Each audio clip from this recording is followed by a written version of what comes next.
What up? What up? Y'all go ahead and get on here. I'm gonna let it be known real quick. Y'all get on here with any disrespectful stuff, I'm gonna violate you, bro. Promise you. So y'all get on here talking some of that nonsense. Y'all talk in the comment section of some of my videos. I'm going to violate you. It's a little bit harder for people to show out when they can see my face. I know I have some mean eyes. Yeah. Not as effective as seeing me in person, but y'all get the gist of it. So I'm giving a fair warning for anybody who plans on getting on this with some nonsense. Like I don't mind no questions. I don't mind y'all even offering some criticism. But the moment you start trying to cuss me out or you say something disrespectful, I'm gonna violate you right back. You know what I'm saying? Like whoever said you had to be 100% professional on YouTube. Nah, bro. I'm not. I'm a grown man. You're not finna get on here and talk crazy to me. So y'all go ahead, Q&A. Let's go. I know the video is not titled Q&A, but y'all get the point. Everybody, I mean, it's common sense that if I'm on live, I'm conversing with y'all. Most of the time, people got questions for me, so y'all go ahead. And I mean, if you're somebody that appreciates my channel and appreciates me and rides with me, I mean, y'all are more than free to comment. This is not excluding anybody that has love for me. This is just mainly directed towards those who have a problem with me and have some criticisms that they want addressed.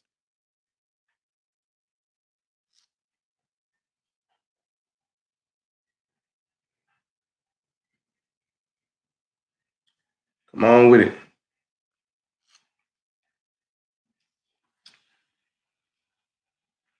What up, Joseph Candy? I appreciate that, man. I really do. You know, there's quite a few people that don't think that for some odd reason. I have no clue why.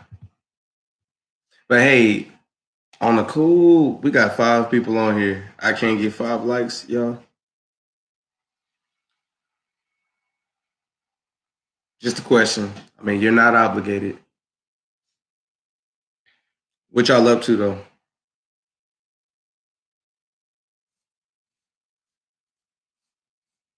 I guess the trolls really ain't gonna get on here trying to fire me up until this video gets more activity. So, I mean, I'm a patient man. I can wait. And I got a video that I uploaded that's got explicit language, so I'm not going to let that just stay public all the time. I'm only going to make it public like in the wee hours of the morning, like from like 1 o'clock to like 6 o'clock in the morning, around the time that nobody of innocence can see it, because it's a bunch of swearing in the video and all that stuff, and that's not the image I want to portray to family friendly accounts. So I know that I do have some people that watch my channel that don't get on my channel to see that stuff. They want to see me talk about boxing, or they like the filet voiceovers, or the positivity that Kevin Hart spreads, and other things I can get my hands on besides all that other stuff. So you know what I'm saying? But that's a long story. Yeah, like y'all go ahead with your questions. Anybody have any questions? Anybody have any statements? Anybody want to shout out? I'm feeling real generous today. Real generous. Shoot. Government is issued them checks to everybody, $1,200. So right now that it's already in my account, I'm just praying that it's not something I'm gonna have to pay back later. Yeah, we living. Fair warning, I got my TV on, so I need y'all to flood the comment section before I get distracted by this TV show and almost forget that there's a screen in front of me.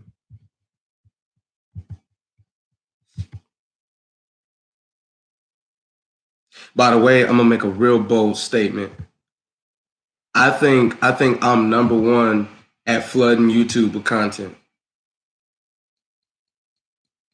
Real talk. Like I've probably got like 500 plus uploads, about 300 to 400 live streams that became uploads because I didn't delete them after I got off live. Like I just let them stay. So there's a lot of content coming from my page, and I do it consistently. Like it's video after video after video. Not only that, like my channel is very diverse. My channel is very diverse, guys. It's almost like watching a TV station. Like you're gonna see a bunch of different stuff. And like I don't just have content for the people that like seeing my face on the camera. Like it ain't all about me. I got content for those that like my channel because of other things I post and don't care to see me. You know what I'm saying? Like because if everybody would subscribe to me just for me, then my lives would probably be a lot more popular. But my most popular live streams are usually whenever I have like a sporting event that I'm watching live and I'm reacting to it because that's the closest thing that they can get to that sporting event. So whenever I live streamed during the Deontay Wilder versus Tyson Fury fight, a lot of people got on there. Whenever I live streamed during the Super Bowl, a lot of people got on there. So I'm very aware of the fact that like it isn't my face that's attracting all the subscribers. It's my diverse content, my variety of content, you know. And I did my channel this way on purpose. Like the name of my channel is I Fit In. And then the slogan is I do it all. So like bro, at the end of the day, if one of you guys made a suggestion, just made a simple suggestion of what you guys wanted to see from me, those suggestions are considered. Like I'm not gonna look at it and be like, oh, who are they to tell me what to post on my channel? Like, no, I'm gonna look at it and I'm gonna be like, that's a good idea. And I'll even tell you that's a good idea before I even try it. Because at the end of the day, I don't make the channel what it is. You guys do. I thoroughly enjoy your content, dog. Keep it up. I appreciate that, Corey Dakers. I really appreciate that. Salute to you and Joseph Candy. Yeah, bro. Like, one thing I've learned since becoming a YouTuber is you got to have some thick skin. Um, People will attack you personally, man, and I had to find myself a little bit because there's been times when my son, he likes to look on my screen and see what daddy's doing, and when he sees that, he can see himself in the camera, he likes getting in front of the camera too. That's something my son enjoys to do. I've had trolls get on there and say stuff about my son.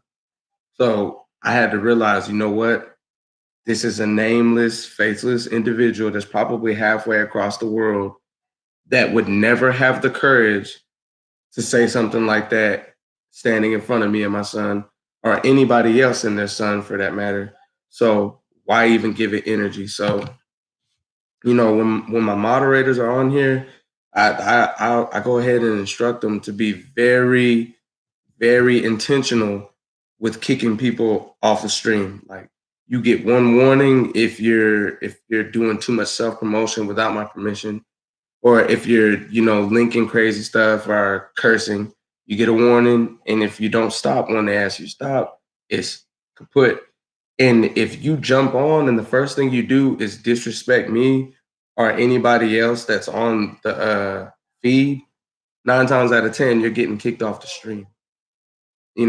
Because I'm not just my moderators aren't just here to protect me. They're also here to protect the people that are spectating and like getting on the live streams and like watching the video.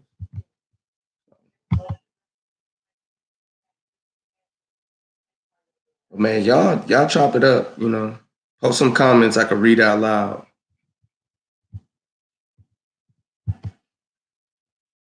I'm also I'm also about to start doing story time just because I feel like giving you guys like a little bit of background on who I am and what I'm about will kind of help you guys better relate to me as a YouTuber. Not even just as a YouTuber, but me as a person, because I try to be as much of myself as I possibly can on here. Uh, Jaden Arterberry says your videos are great. Thank you very much, Jaden. Salute. Yeah, man. Like it's.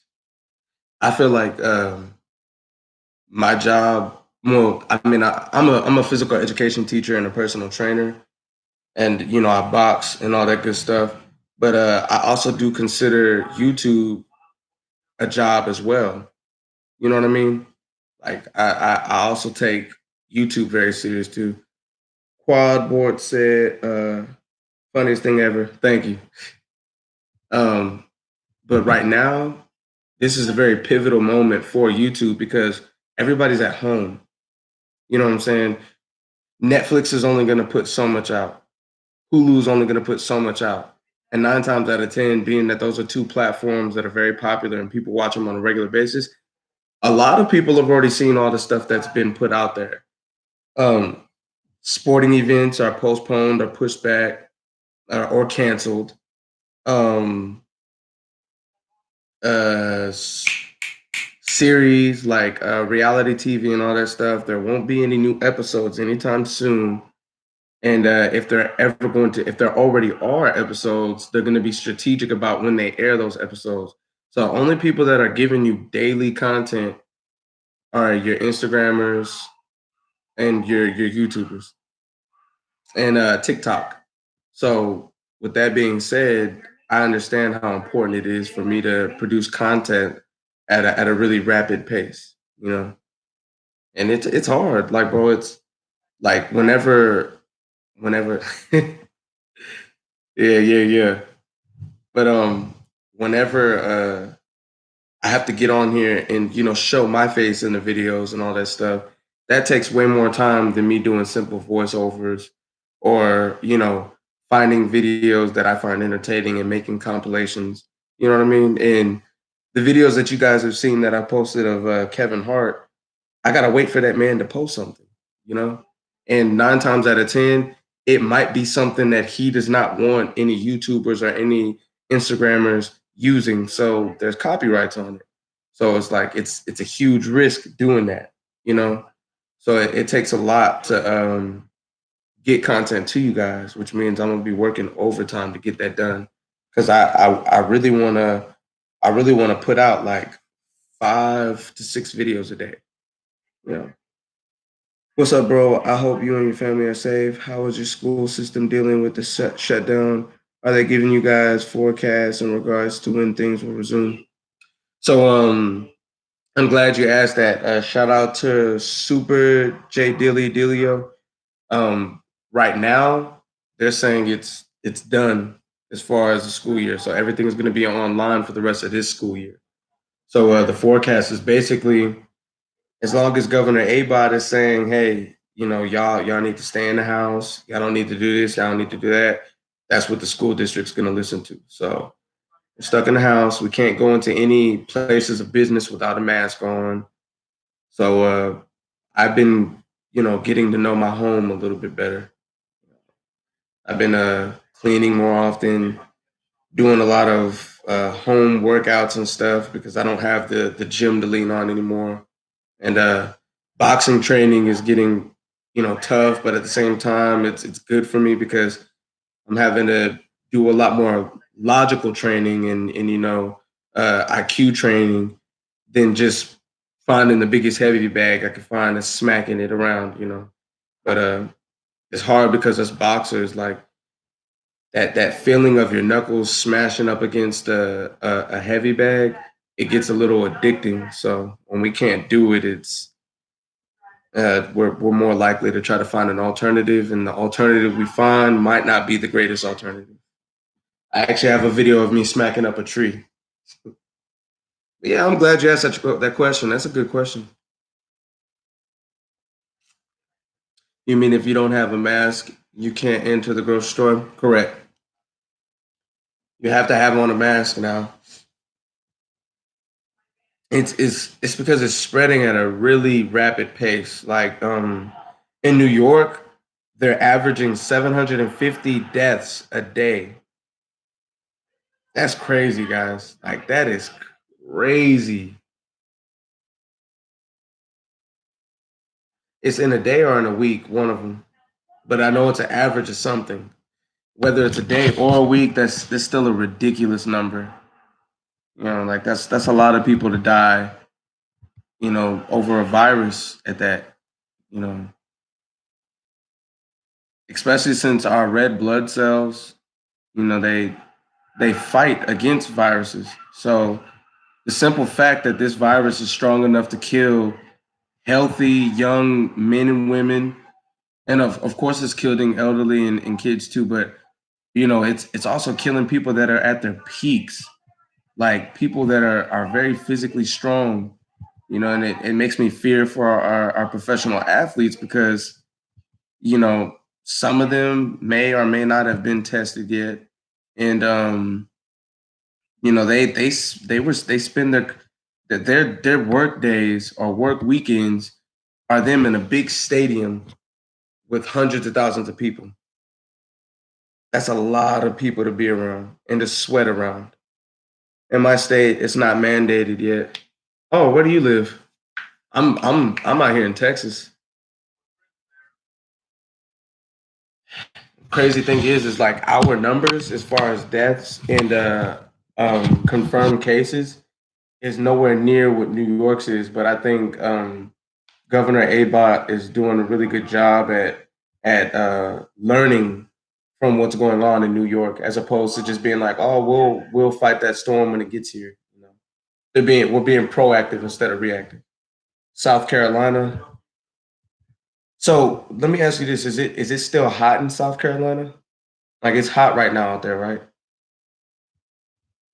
Because we've been having a couple cold days out here in Texas, which is bad because the virus can thrive on cold temperatures, and it dies way quicker than normal in the heat. So we want it to be hot. Okay, so y'all are doing good then. Y'all are doing real good if it's hot. It's kind of cold out here, so I'm a little nervous. I got you know my girl and my kid here with me, so yeah.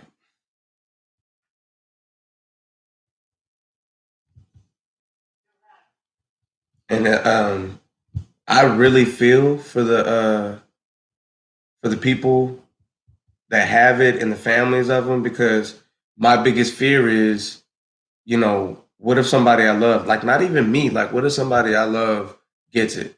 You know what I mean? So imagine like that nightmare being realized by a family. You know, like dang, one of us got, you know, and we're all in this household together. So like, what do we do next? That's a scary feeling.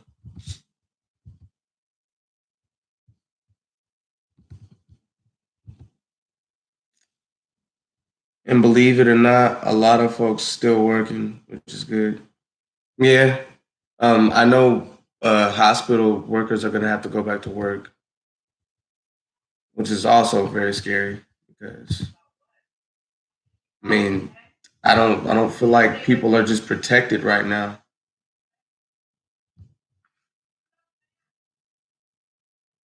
And I mean, I'm no expert at this situation by any means. Like I only know what I research and what experts say to us, which 9 times out of 10 they're not going to tell us everything. But it's scary because the experts don't even have a cure or a way to solve this situation yet. So if the experts don't have the answer, what are those of us that don't have any expertise on this situation going to do? You know, and they won't even let anybody get tested unless that person has symptoms. So basically, you won't know if you're safe and how to go about continuing to be safe until you actually get some sort of symptoms. Like sucks. William the Giant, what's up, man?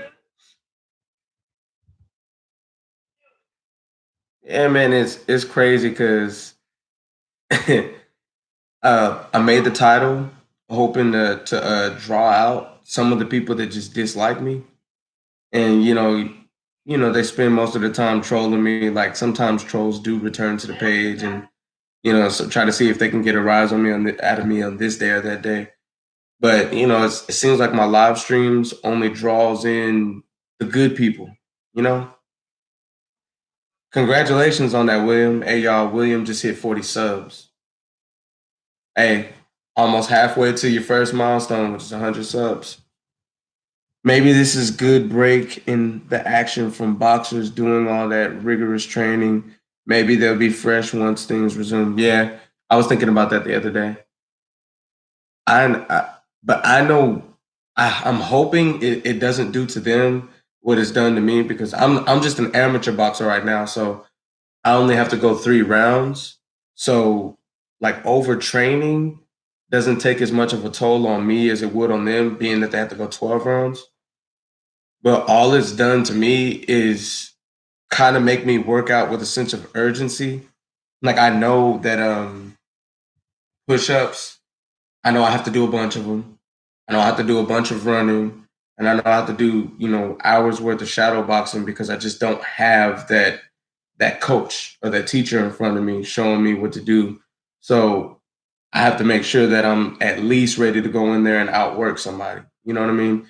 So it's made me a little more urgent about my training. But I definitely hope that professional boxers are using this time to take a break and just work on their fundamentals and their boxing IQs, because yeah, that like this year's been busy as far as boxing. There's been a lot of fights this year. You're the best, man. Don't let the haters bring you down. I appreciate that, William.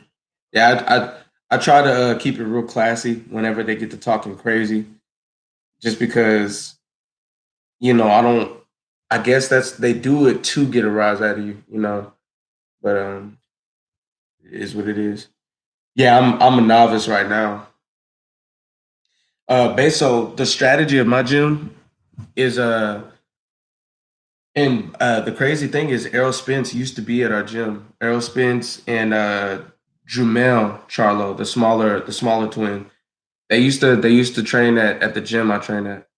Um, but the strategy of our gym is they take, like, as soon as you're ready to start sparring, oh, you're thrown to the wolves. Like, you know what I mean? They get in there and they make you work on fundamentals until you show some sort of like um basically you have to prove that you're way too advanced to still be working on the simple fundamentals.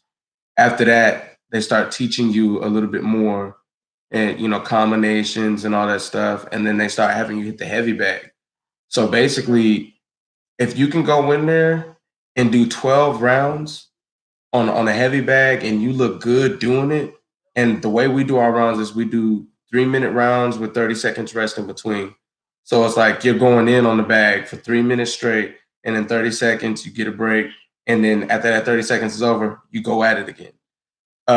Once you get to that point, then they're like, okay, let's go ahead and throw him into sparring with another beginner for the next couple spar days, which we spar 3 times a week. Well, I spar twice a week, but you can spar 3 times a week. It's Tuesdays, Thursdays, and Saturdays.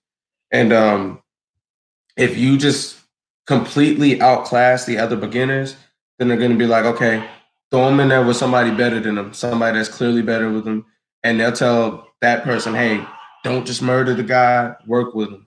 So they'll work with you. But the moment, because keep in mind, we're all human and we're all fighters. The moment you hit that more experienced fighter with a good one, oh, they're tagging you. So basically, you get what you show them you're ready for. So I'm at the point now where I've sparred multiple professionals multiple times. I've sparred open fighters. I'm welterweight, and for amateur, welterweight is 152. I've sparred heavyweights. I've sparred middleweights, cruiserweights, and of course, I sparred people in my weight class. So they do whatever they can to make sure that you're going to be dominant when you get in that ring. Does your gym have a lot of members? Yeah, like we got about 60 people, and every time I go in there, there's at least 30 plus in there getting it in. And then on spar days, oh yeah, it's packed. Everybody's in there. I had to break the habit of doing bare minimum stuff on certain days of the week, and then on spar day, I'll show up. My coach could not hate that because I'll miss a couple days of training and working on my craft, but I'll show up to fight. Yeah, like I actually got taken to a tournament.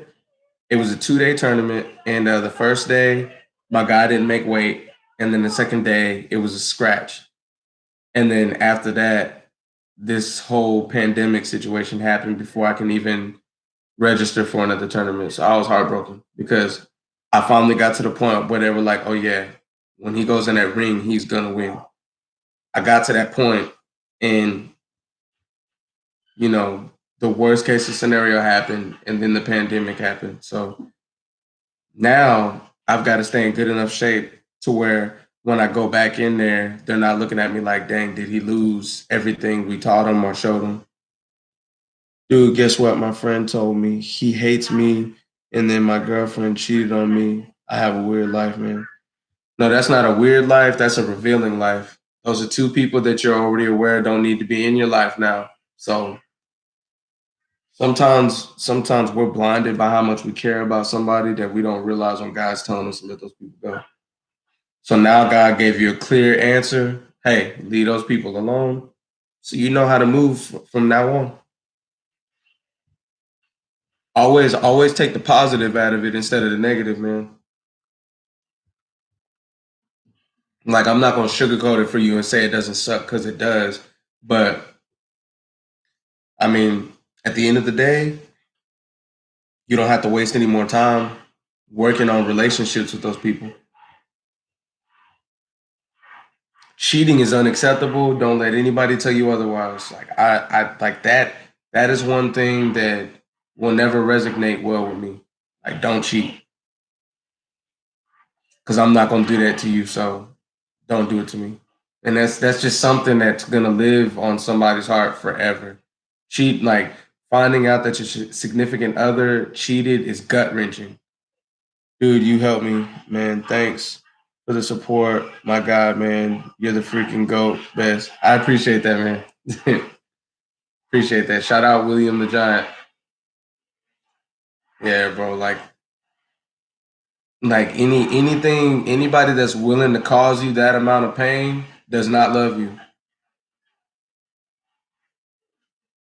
I hate when people say, oh, like, oh well, everybody deserves a second chance and all this stuff. Bruh, if the person is willing to cheat on you, knowing how much it would hurt you, they do not love you. When you really genuinely love somebody or are in love with that person, you don't want to deal with anybody else besides that person. You know what I'm saying? I'm not gonna act like I'm perfect and I don't got no problems and all that stuff. Like I got problems. I got a temper. You know what I'm saying? Like I got in trouble for fighting my entire life. But at the same time, I'd be lying if I said, "Oh, it's okay to me if you cheat." Like, nah, don't do that.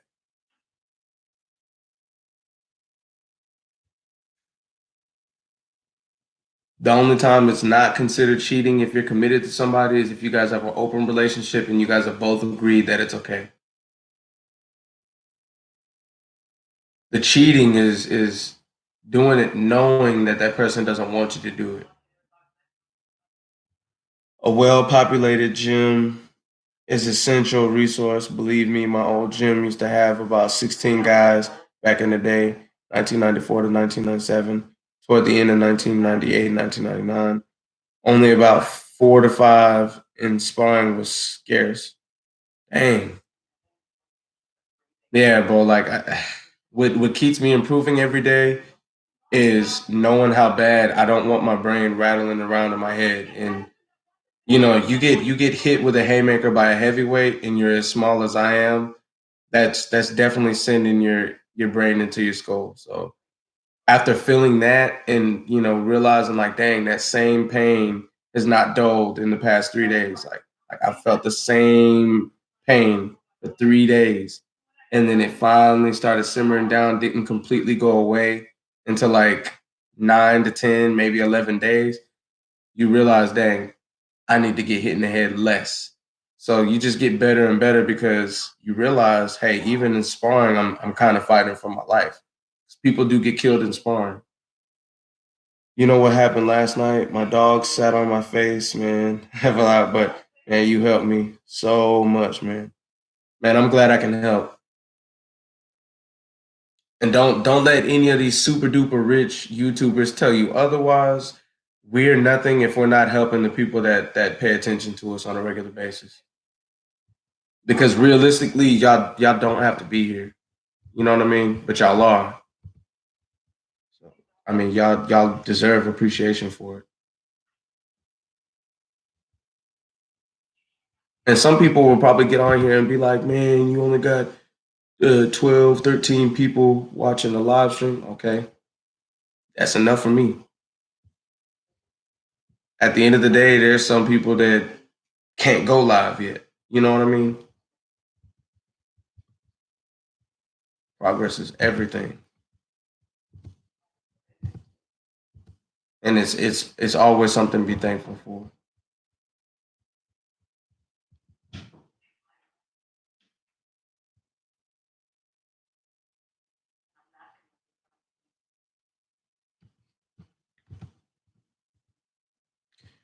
We used to have to fight anyone available. You guys use 16-ounce gloves and sparring? Yeah.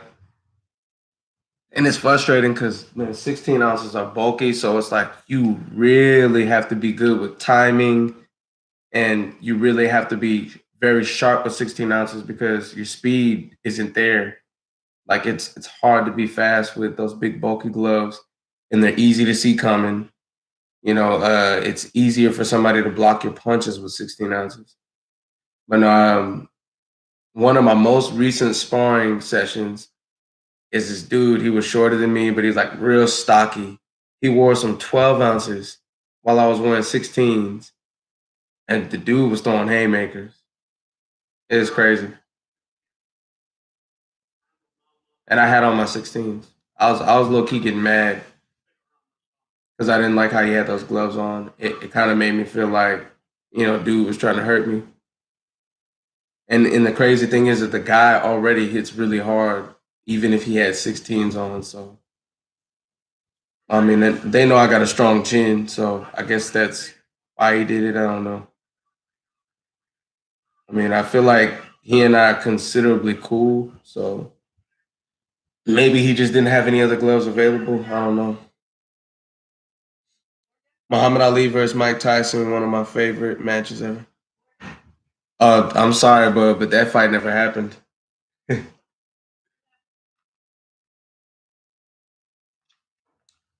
um, Muhammad Ali's big fights were Larry Holmes, George Foreman, and Joe Frazier. Thriller Manila. Oh no, no worries, bro. But a big fight for Mike Tyson was whenever he beat Spinks. That was impressive. When he beat Spinks, that's when he created his legacy. The loss to Lennox Lewis doesn't really do much because I mean Lennox Lewis was a freak of nature. Like the dude was what 6'3", 6'4", really long reach. He was bigger than Mike Tyson, taller than him, like super duper cut up, stamina out of this world. So it's like he had every advantage there was to have over Mike Tyson. And he was just as aggressive as Mike Tyson too. He just wasn't verbally aggressive, and he didn't have like, you know, he didn't have a bad temper like out in public. So he just conducted himself differently in public, but he was very aggressive in that ring. He wasn't somebody that Mike Tyson could just go in there and bully.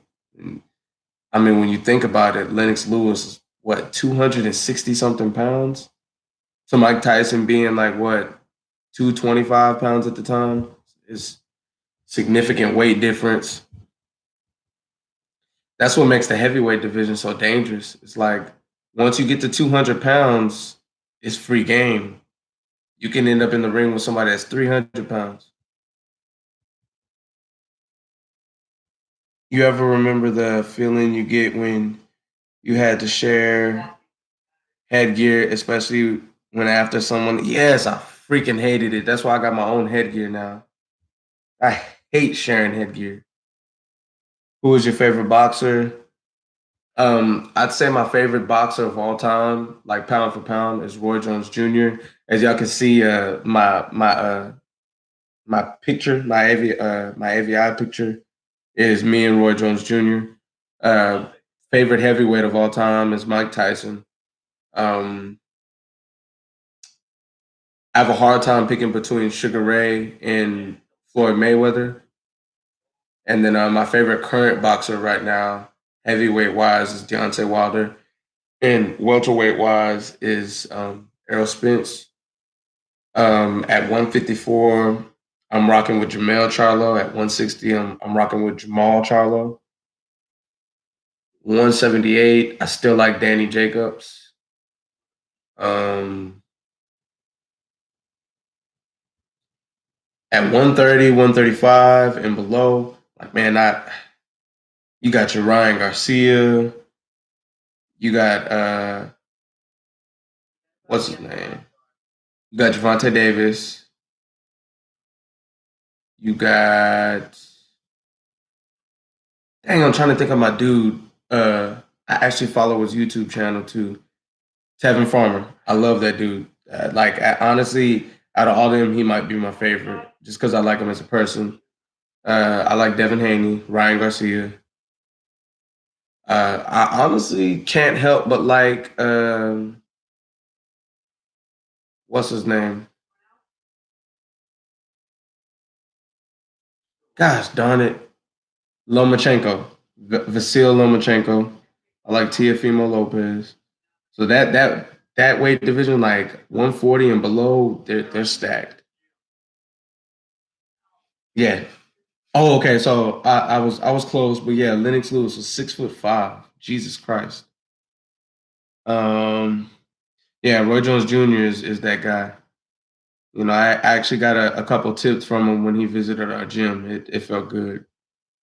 You know, he still got it too. He hit the bags a little bit while he was there.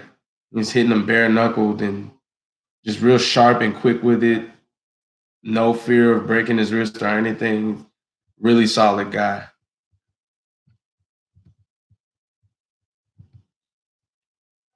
Shoot, anybody who knows boxing knows Roy Jones Jr. is a walking legend. That's boxing royalty right there.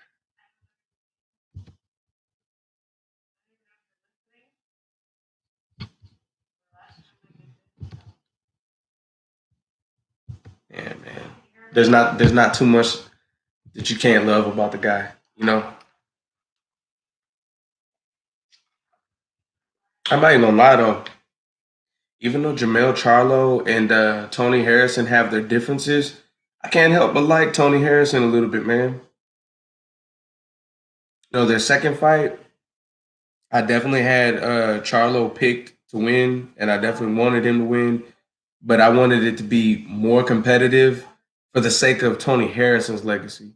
Because I feel like what that man brings to the table and, you know, his IQ and him being a pretty sharp boxer and, you know, still being in love with the sweet science, I feel like he has a lot to bring to the sport. And, you know, he deserves more big opportunities. I don't want it to end with Charlo, you know? The Charlo brothers are really on another level. And, you know, politics will try to make you believe that, you know, they're just these guys that go in and run through their opponents and bully them pretty much the same way they tried to do Errol Spence. But no, those guys got IQs too. And it really annoys me that, you know, Canelo hasn't really honored his mandatory his mandatory fights because Jamal Charlo, the bigger twin, he's supposed to been and fought Canelo, but Canelo's not giving the guy a chance. So I hope that Demetrius Andrade and Charlo happens. And then as far as Jamel Charlo, I want to see him and J Rock, just because his twin already knocked out J Rock, but J Rock is in new form. Well, no, I can't even say that because he just got stopped recently. Rosario, I want to see him fight Charlo too. People are saying he's still green, but I don't think he's green. Dude, I played football for 4 years when then got hurt. Then I took a break for 2 years. Then now I'm thinking of coming back to football. That all just depends on how old you are, because football is not like football is definitely not a old man sport at all. Isn't it a great feeling when you get in the gym and you fight and you may have mixed results, but you keep at it, and soon as you see yourself improving by improving against the opposition? Yes. Like whenever I can make like the bullies at my gym, whenever I can make them, fight off their back foot, and I can keep walking them down and make them back up and get them on the ropes and stuff, that does a lot for my it does a lot for my pride and my confidence. And whenever I can make a smart boxer miss a lot, that really makes me feel good. Like counter punchers, if I can tag them and get out the way before they counter me, that makes me feel good. So it's like even if somebody gets the best out of you, just you sharpening those tools and knowing you have those tools, it feels good because when you get out of that ring and you have to go your next 2 days working on the bag and working footwork and everything, you just practice what you learned in the ring from fighting. The best way to learn yourself as a fighter is getting in there and fighting. You know, there are certain things that only experience can teach you. And the crazy thing is, nothing can prepare you to get in that ring. Like you have to have that in you. So I've had some success in the ring because I showed up to the gym wanting to spar. You know, like that was one of the first things I asked when I met the head coach. I was like, hey, so when can I spar? When can I get some headgear on and spar? They were like, hold on, calm down. You got to do this and that and the other first. So they made me train for like a whole month and a half before I got to spar. I really hope you enter the Golden Gloves and win. Yeah, man. That right there is the first stop for me creating my legacy. I'm excited. I'm really excited.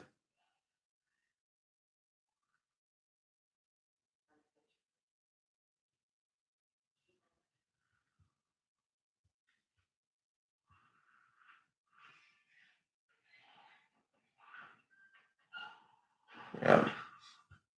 Golden Gloves is one thing that you hear even like the top champions, bragging about those stats. So you know what I'm saying? If it means something to guys that have world titles and stuff that they won Golden Gloves as amateurs, then that's definitely something I want to do. Because it means it's something that they respect and it's something that they also get respect for. So Golden Gloves is definitely something I want to make happen. I got to win Golden Gloves.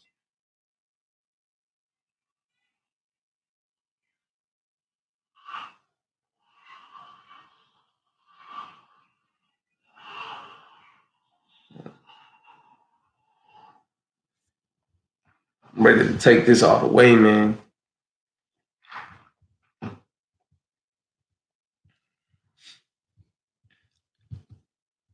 Man, let's keep this going. This is a good topic. Probably the best one of the night. But I might be biased because I love boxing.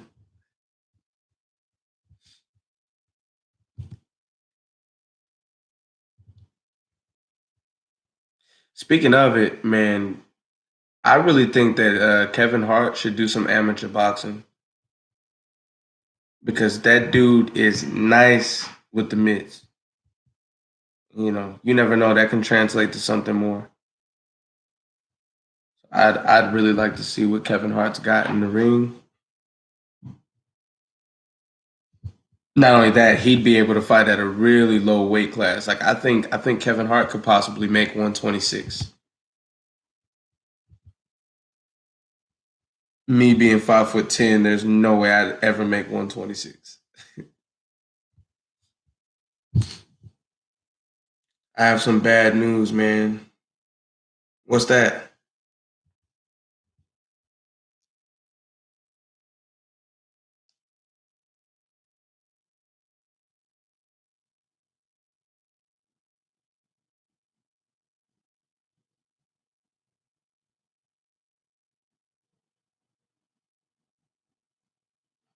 I hope it ain't too bad, my guy.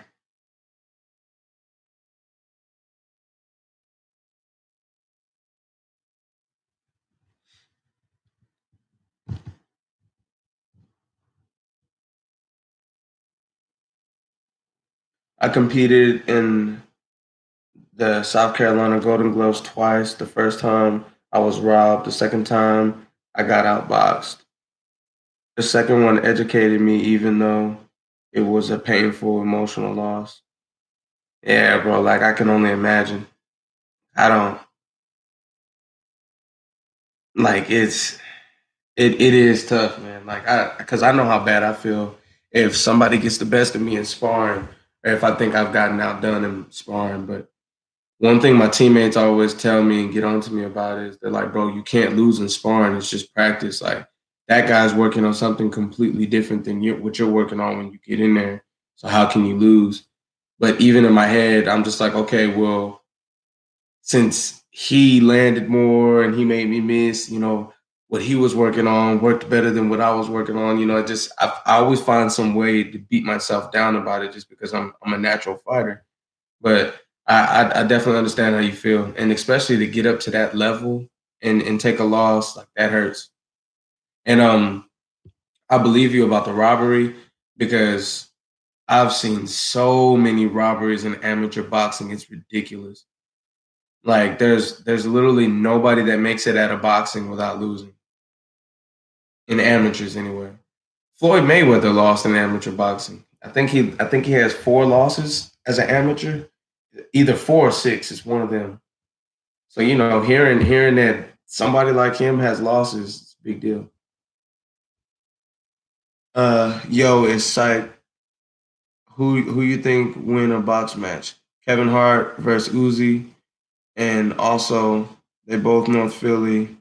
I wonder if they knew each other before the fame, maybe even related. I think Kevin Hart beats the brakes off of Lil Uzi. I'm sorry.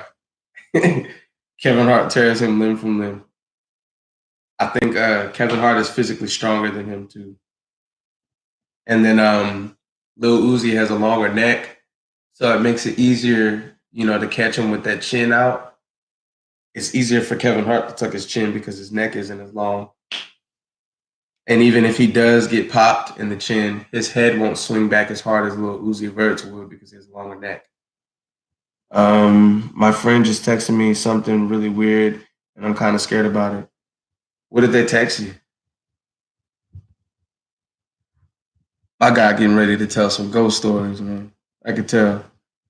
Go with Uzi just because the mentality. True that though.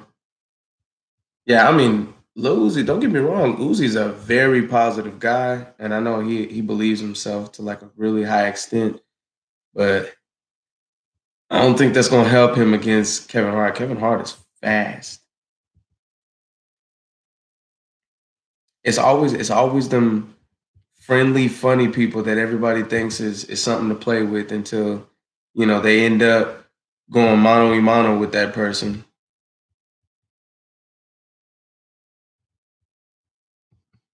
Kevin Hart is that dude that probably everybody liked at least to a certain extent in high school. He was like, "What's life?" and he doesn't want to live. IDK Wado. I've noticed that a lot of people, whenever they like, uh, they finally like their dreams come true, they all of a sudden just don't want life anymore, and it almost makes me feel like sometimes people are just infatuated with the journey on the way up, and they're not really happy with what they find when they get there. those are people that and this is not me casting any judgment or anything like that.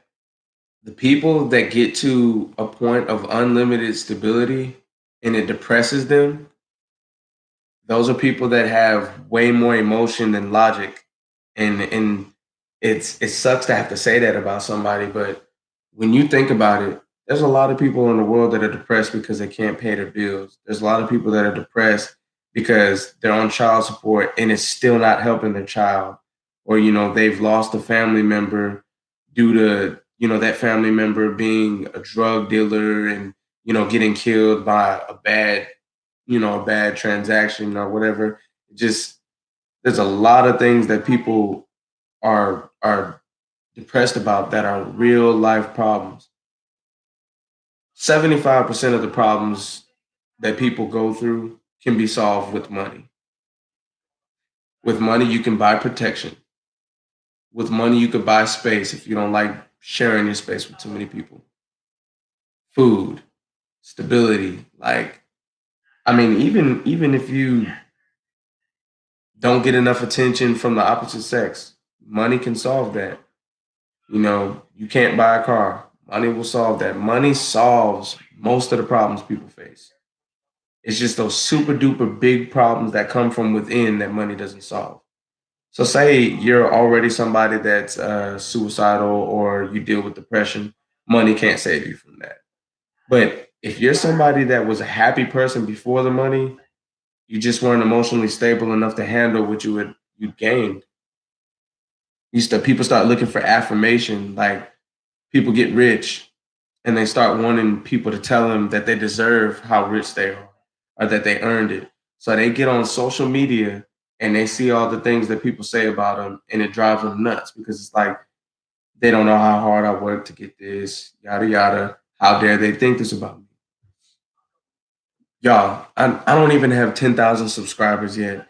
And I already have people telling me that I don't deserve to have any subscribers. I don't deserve my views. I'm a bad person, all that stuff. And I was like, how do you feel that about me based off of the videos that I post? You know what I mean? It's just how people are. I learned you have to decide in the course of the first minute as to whether or not you can outbox the opponent. And if not, turn it into a fight. Instead, I tried to outbox a boxer with a longer reach. Oh, yeah. You should have put that head down, put your hands up, and kept that head moving and stayed real low. Squat down real low, come back up every now and then. And you should have tagged his body up. Because I'm not even gonna lie to you. That tender spot right up under the ribs, me as a taller fighter, yeah, when shorter fighters catch me there, I bring my hands down a little bit. That's something I'm working on. I have to go to bed, man. I'll come to your stream tomorrow if you stream, man. See ya. Enjoy yourself, okay, man. All right, you have a good night. Take it easy. Take it easy. But yeah, bro, like them when you're a shorter fighter, always take it to the inside. Make it a dog fight. And the bad thing is, one time in sparring, I had to spar one of our heavyweights, and he's taller than me with a way longer reach. So I had no choice but to make it a dog fight.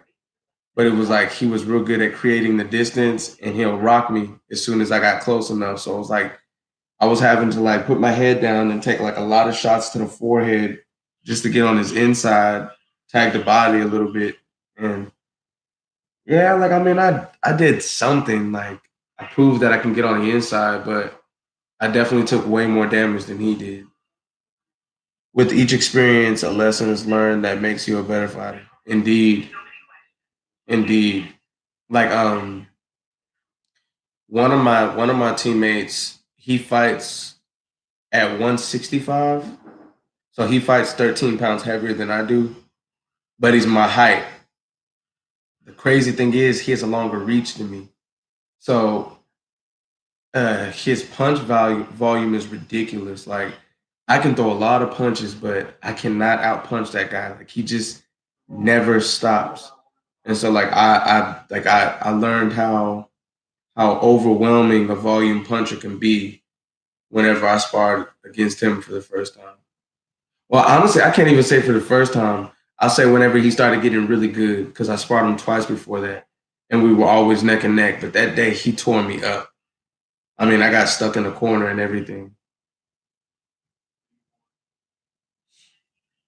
He had me regretting dropping all that weight because I went from 178 pounds. I went from 178 all the way down to 149, and then I got back up to 152.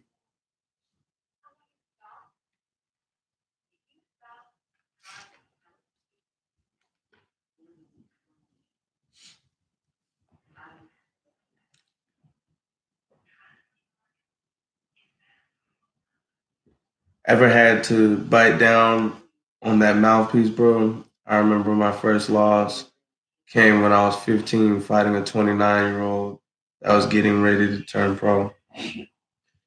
Oh yeah, I'm not gonna lie, bro. I bite my mouthpiece a lot. I grunt and everything. Like one thing I gotta stop doing is letting my opponent know when he's getting the best of me. Like I'm in that stage where I still have a habit of popping my gloves together whenever I miss. Like whenever I miss a good shot, I'll pop my gloves together, and it's just a habit. Like it's I do it whenever I feel like the person's running from me. So I gotta stop doing that because to them they don't feel like, oh, he's mad because I'm running. To them it's like, oh, I'm frustrating him, which it is.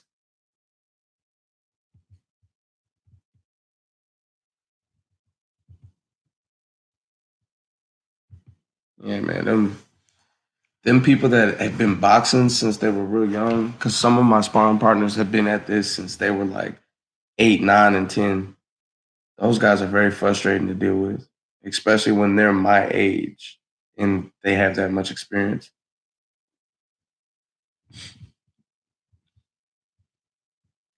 One of my main sparring partners recently went pro.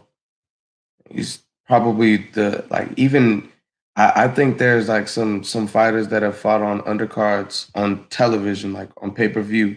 I feel like this teammate would go in there and beat some of them. Uh, he's sparred against guys that have regional titles, like regional titles, and he's beat them, beat the brakes off of them. So I'm just excited to see what he's gonna do. Only thing in his way is politics.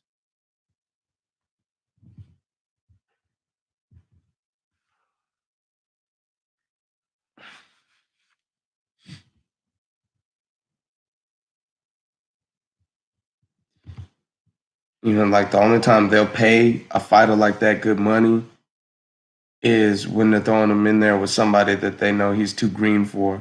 But if it's somebody that they know he's gonna beat 9 times out of 10, you're not gonna make too much more over $500 for that fight.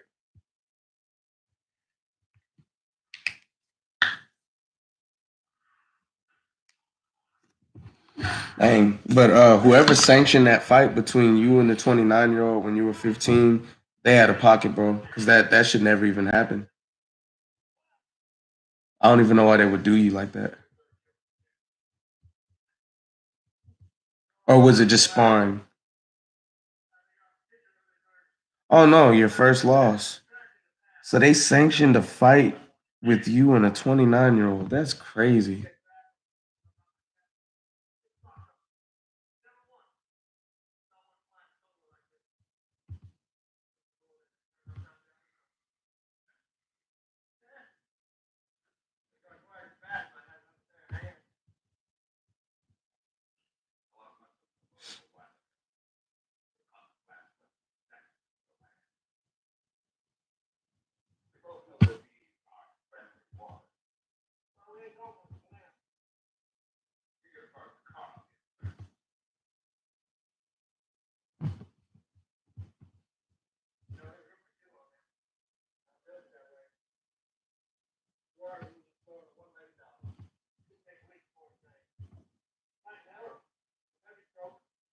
I gotta keep the comments coming. We just hit an hour.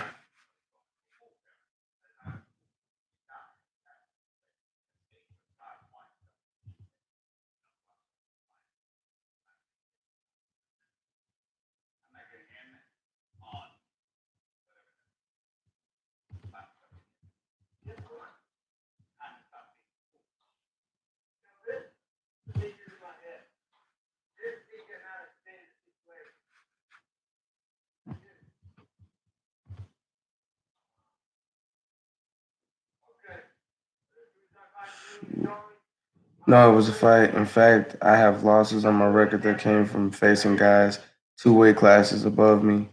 Sometimes when all the gym don't show up, they'll put you in there with anybody. Jesus Christ. Yeah, they made me scratch my they made us scratch my first tournament because one guy was a youth, he was a youth fighter and he was open division. They didn't let that fight happen. And then the other one was because my opponent didn't make weight.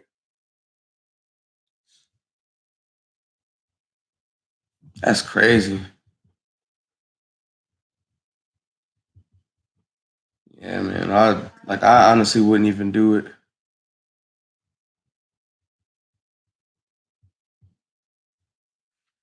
Just cause like a win gives you a sense of pride, like I don't know. That's just me though. I don't wanna heck no. Like I don't like being put in unfair positions. You are very fortunate, bro. Over these parts you fighting. Yeah, that's crazy. What up, Xavion? Where do you live, bro?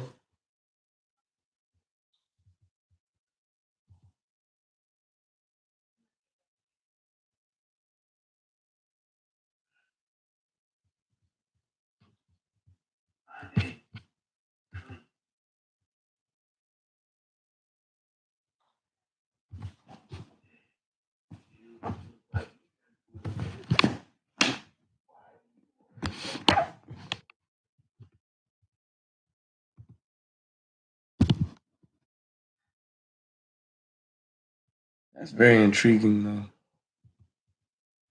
Like how far the sanctioning bodies will go just to like, make their little profit or make their event a supposed success. You'll sell a fighter out.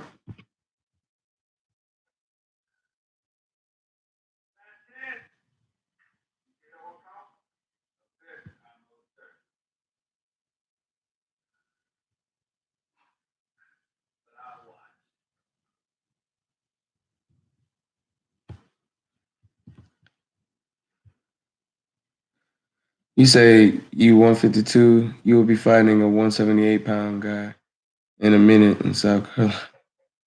Dang.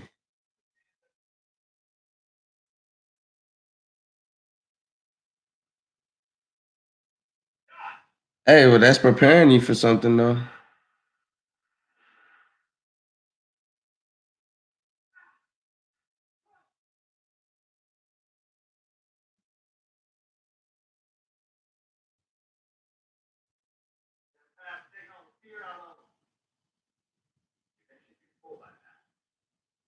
My coach was also at fault because he let it happen.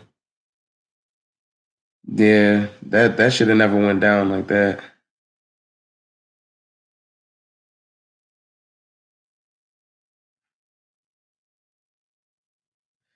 Yeah, my coach is all like one of my coaches is always trying to make me lose more weight. Like I killed myself to get from 178 to 152, and he was telling me he thinks I can go down to 140. I was like, I can't do it.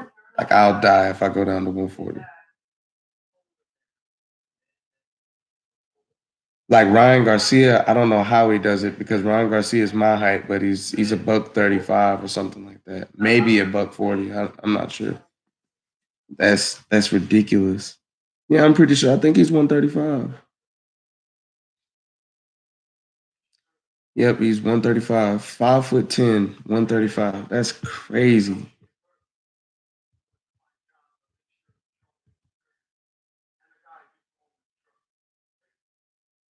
I haven't been that small since like my freshman year in high school. As a matter of fact, I was 137 in eighth grade. Like, I was 137 pounds in eighth grade, 5'7".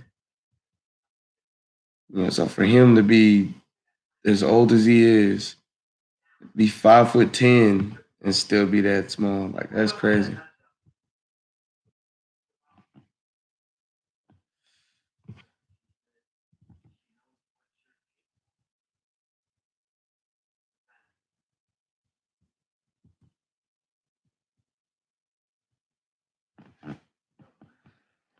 I do miss my young metabolism though. Like, but that sort of thing isn't uncommon in amateur boxing because of all the gyms don't show and the stadium is full of people. The card holders have to make the show as best they can. Yeah, I feel it. The sanctioning bodies in Texas, though, they're pretty good about trying to make things fair. I think it has something to do with the simple fact that like people have been getting killed in the ring because of steroid use and all that stuff. So they're cracking down on everything now. They check gloves all the way to the T. They make sure you don't have any performance enhancers in your bags, like all that good stuff. So if you ain't got water while you're walking in there, you're gonna get yourself in trouble.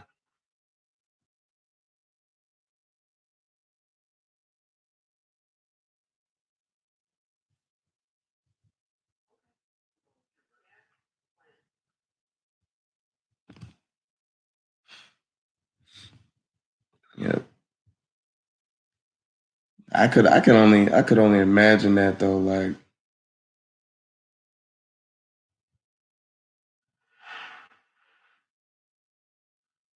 putting somebody 20 plus pounds, somebody 26 pounds heavier than you. Ridiculous.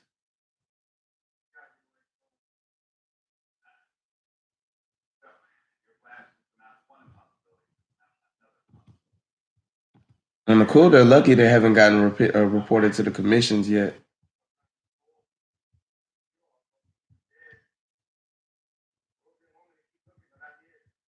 It's no wonder they're doing business almost as if it doesn't exist.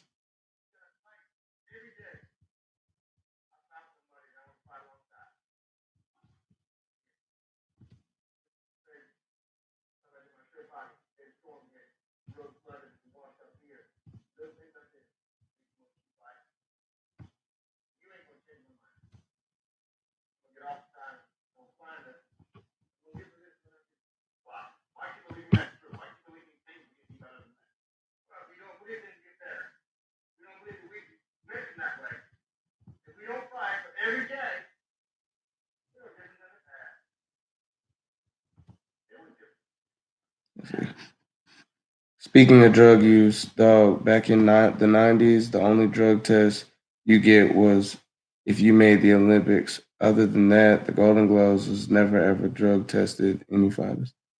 Yeah, I heard about that because little, like, honestly, the only time we get drug tested is right before Golden Gloves. So anything before Golden Gloves doesn't get tested. So it's like Golden Gloves, regionals, and nationals, and then the Olympic trials is when we get tested, and of course world championships, like the best amateur fighters in the world going against each other. But before that, like a simple exhibition bout, nah.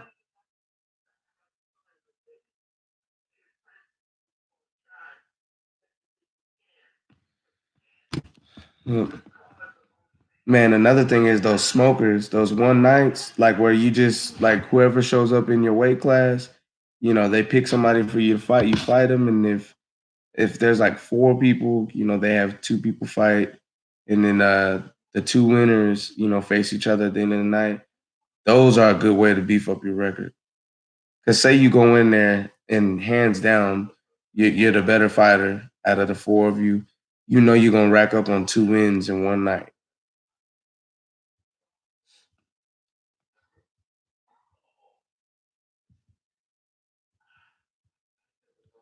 Dude, I fought a dude that outweighed me by 50. What the hell? Yeah, that's illegal. The commissions can come after whoever sanctioned those fights.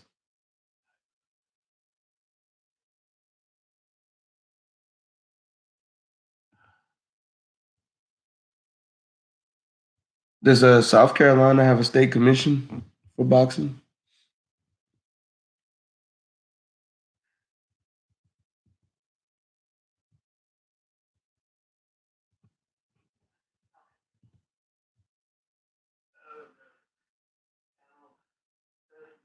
It's crazy.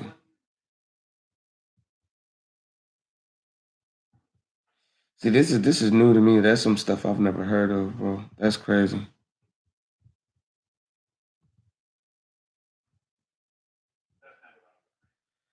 Like it kind of just makes me feel like maybe they have a problem with you or something. Because I wouldn't wish that on nobody. That's a surefire lose lose situation, bro. Like what the heck?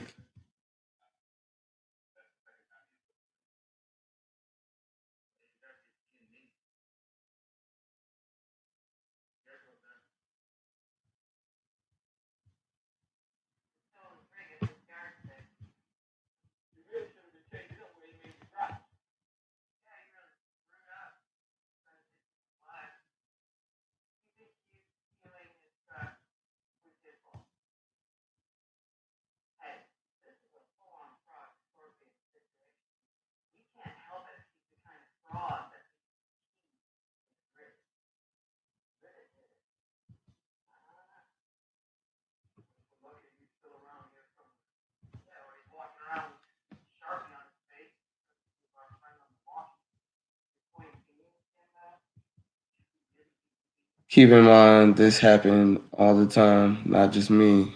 A lot of people ask a lot of the old timers at your gym. They should tell you. Yeah, I'm glad times have changed, man. But I mean, I don't think I have like a long, luxurious career to look forward to anyway, just because I'm already pretty up in age as far as a boxer's lifespan. Explain to them when fighters are scarce, this sort of thing will happen. You know what I hate, bro? When somebody can hide their weight. Like those guys who apparently they just have like more dense bones, like their bones are more dense, so they're way heavier than you, but they're the same size. I hate that. What up? What up, Ferris E4?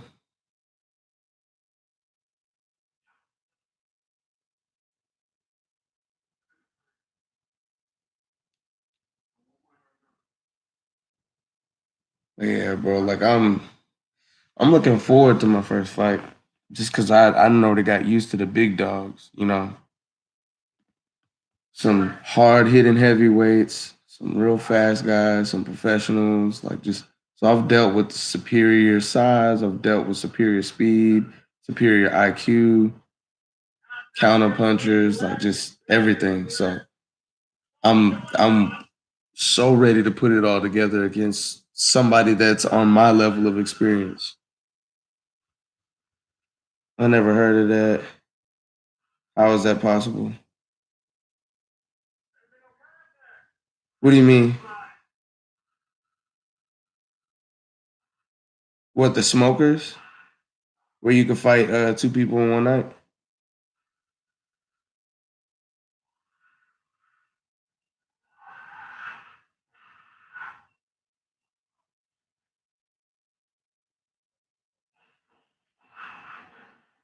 Oh yeah, hiding your weight.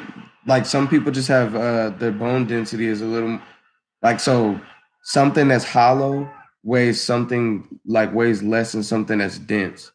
So there's some people that look like they're the same size as you, but they might have more solidarity in their muscle mass or more bone density than you, or both. So if they have both, they're gonna have like 5 pounds on you, 5 to 10 pounds on you, but they look like they're your size. You'll run into those guys in football. Like that dude that can out wrestle you and you just don't know why. 9 times out of 10, his bones are more dense and his muscles are more dense.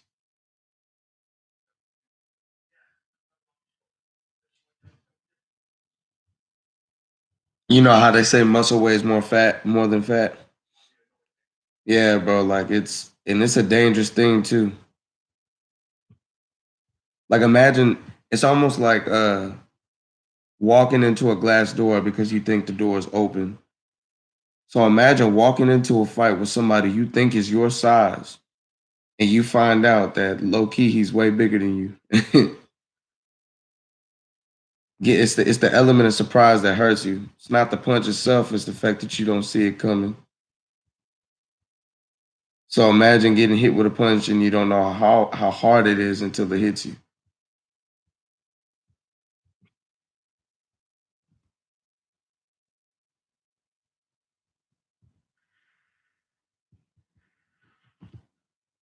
Like like Errol Spence, I think he's got like some wicked bone density because for one, he messed up Kell Brooks' ribs, and he also broke the eye socket that Triple G didn't break. So like the other eye socket, the good eye socket, he broke that. Oh, Tupac, easy. But yeah, like I think it's just the way he breaks people down, and it can look like he didn't even throw everything into the punch, but it hurts the other guy so bad. I think Errol Spence has got some good bone density.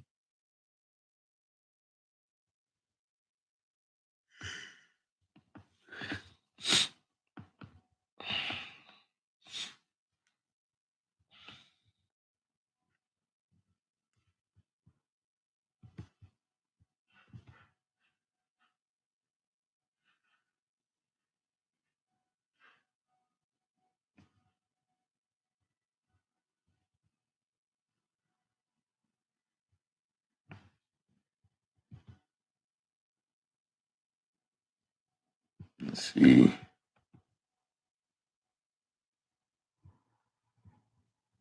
Uh-oh, trouble.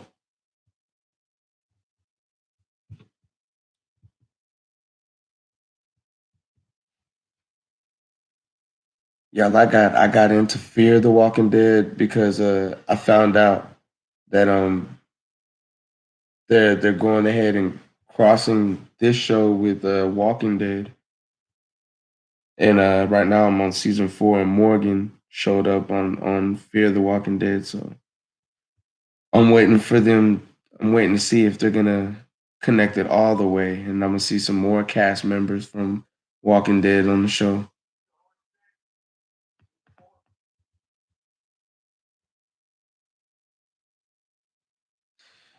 Yeah, I'm mad that Spence is a big welterweight in his fights. If he fights Crawford, I see two outcomes. One, he overpowers Crawford, or two, Crawford outmaneuvers Spence. Yeah, that's what a lot of Crawford fans do believe that he's going to outmaneuver him. But people also thought that Mikey Garcia was going to outmaneuver Spence. Spence, like one thing people don't understand is like Spence is a master at cutting off the ring. When Sean Porter fought Spence, Sean Porter tried to get on the back foot and he cornered him. You know, he cut off the ring every time and they ended up trading. And I know what a lot of people are going to say, well, Sean Porter's not the best boxer out there. He's usually a bully. I know this, but at the same time, you know, Sean Porter played football. So, like, he's got good footwork. He can get in and out. But, you know, Errol Spence was able to trap him. He was able to trap Mikey. And in most of the fights you see him in, he's chasing the guy into a corner and cutting off the ring. Like he always ends up with his opponent in the corner at least 4 or 5 times. So Spence being the bigger guy, I don't think it'll be too hard for him to cut off the ring on Crawford either. Being that Mean Machine was actually able to cut off the ring on Terrence Crawford.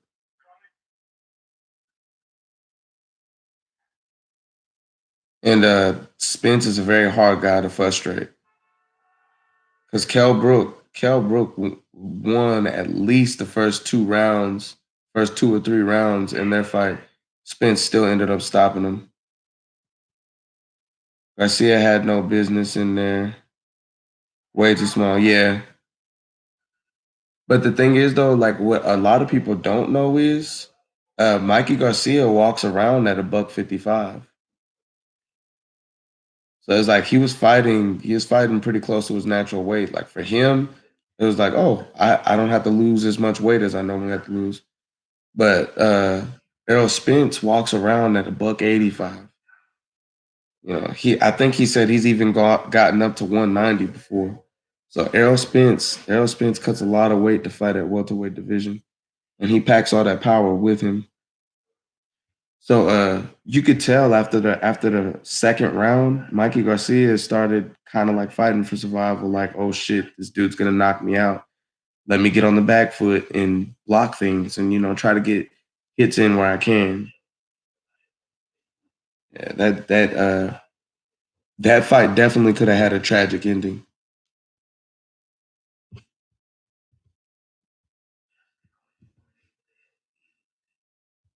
After seeing that, it kind of makes me question whether Mikey Garcia is even big enough for Terrence Crawford.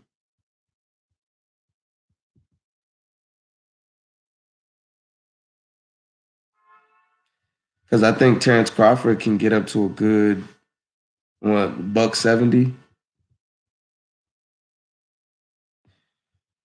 What is the most devastating KO I've ever seen? Man, when Deontay Wilder knocked out Dominic Brazil, like in a strong competitor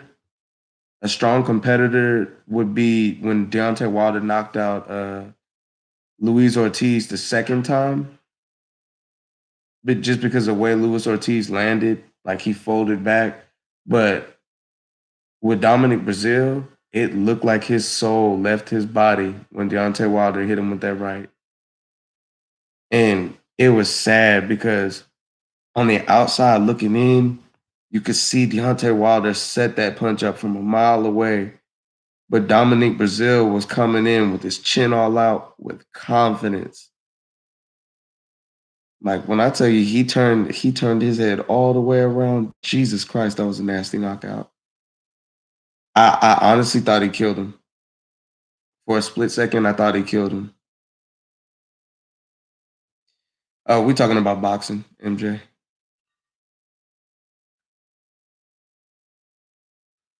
The worst I ever seen was Alan Green versus Jaden Codrington. Very, very, very scary. Is that one where old buddy started having a seizure?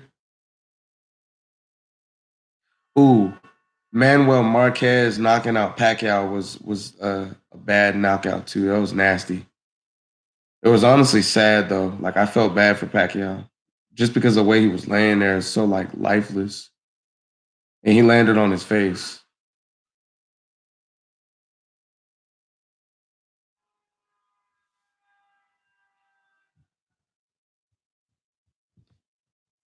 The most surprising stoppage I had seen was Mayweather showing Conor McGregor so much mercy. Like as soon as he buckled McGregor's knees, he started slowing down on him, and he just started throwing like real soft punches at him, but like they were still affecting McGregor, so it led to a stoppage. But I don't think he would have got very much credit though if he would have knocked him out.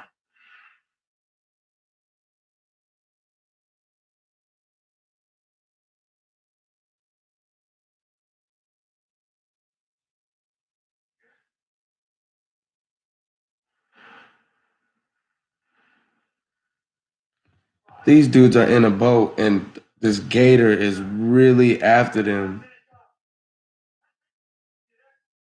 or it might be a crocodile. I don't know. I think it's a gator. No, look it up on YouTube. The second was Maurice Harris versus Derek Jefferson. Oh man, you taking it old school? Okay.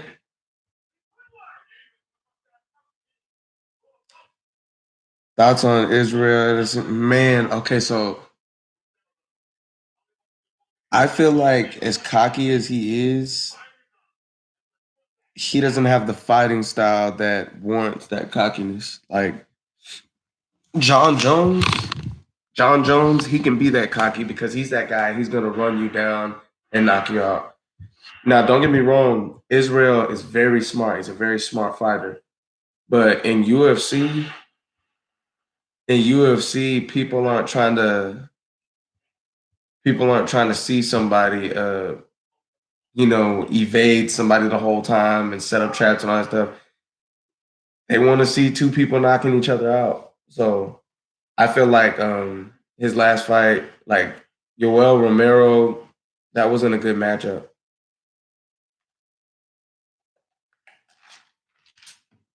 Like the reach on him and everything, like it just wasn't good, you know. Yo, you about to fall asleep? Yo, I'll check you later. Great conversation, bro. Peace. I'll catch you later too. Yeah, I had to sit up, man. Yeah,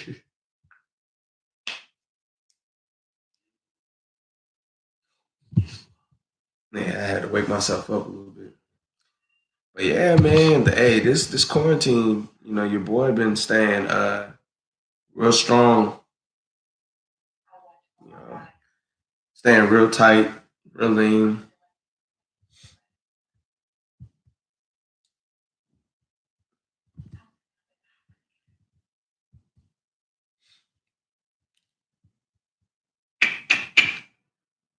Yeah, that Yoel fight wasn't a good look. Not at all. People are mad because even though they were both doing too much stalling and trying to bait the other fighter, I feel like Yoel Romero wanted to fight more because he almost dropped him. He hit him with a few haymakers. He just wasn't going to fight Yoel fight. Yeah. I don't think he wanted to get baited into what he's seen Yoel do to everybody else. Which is smart, but it just when you're an elite fighter, you should be able to disengage, what a fighter is bringing to the table.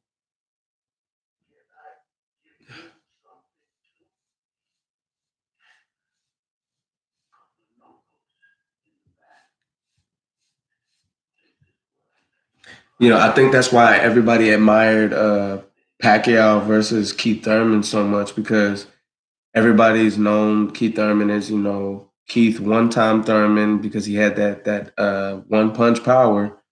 But Manny Pacquiao took those punches and had Keith Thurman on the back foot, kept walking him down. So to see a 40-year-old Manny Pacquiao do that to a young fighter, that was awesome.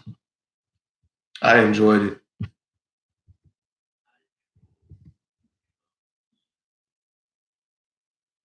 People got to understand you don't count the little dog out. He was making fun of that man's reach and everything. He got close enough to touch you though, bro.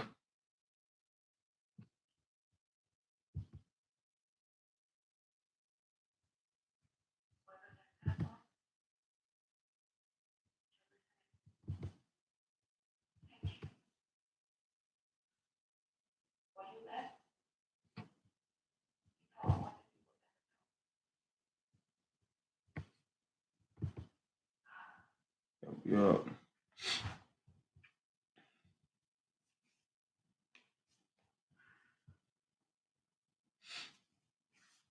I'm trying to get this facial hair growing in nicely, y'all.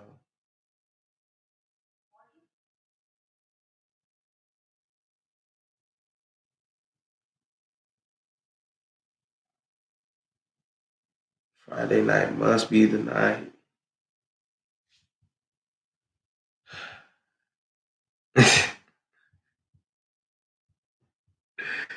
Yeah, they say that's one way. Yeah.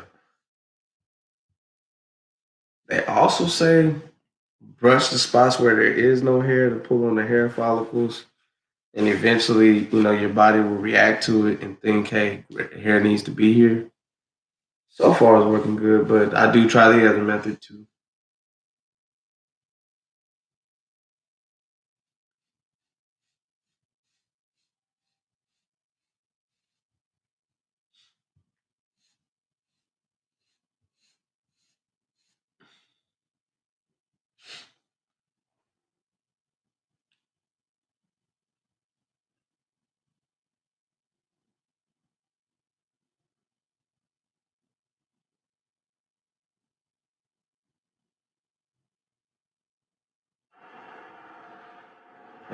One thing I hate about these shows is they really make you get invested in the characters and they make you care about the characters before they kill them. Golly.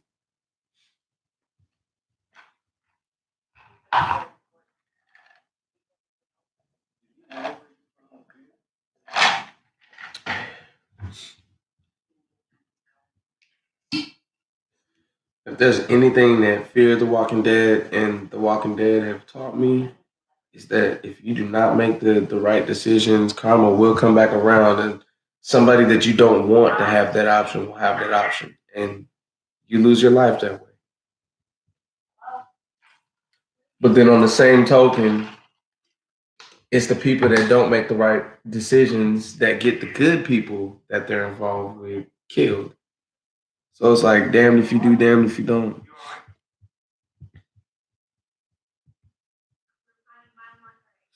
People do just fine surviving until they try to help somebody else.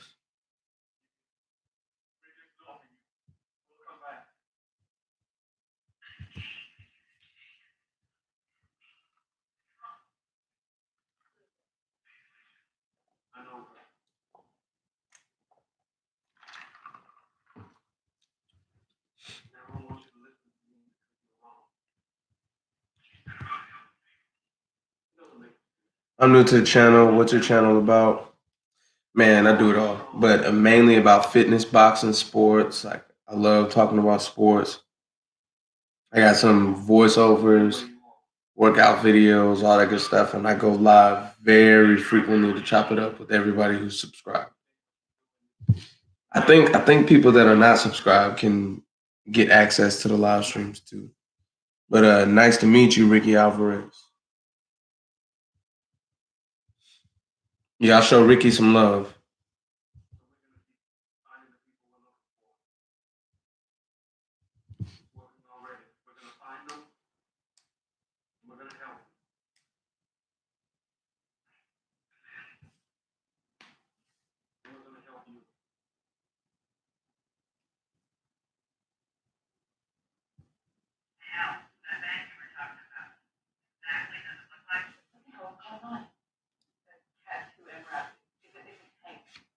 Hmm.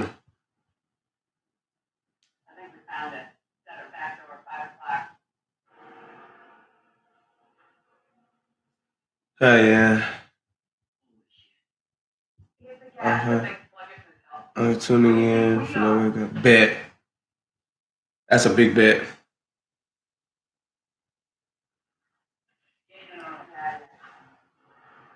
Do any of y'all watch Fear the Walking Dead?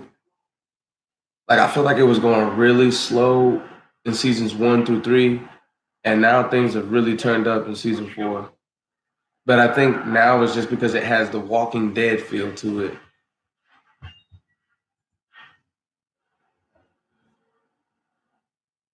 Like it's a little more gloomy than it was before.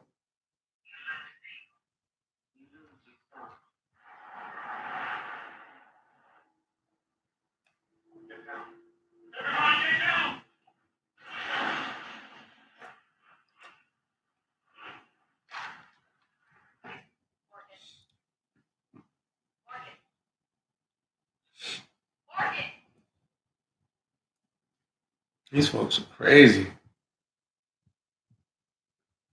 You cannot end the episode like that. Why do y'all do that?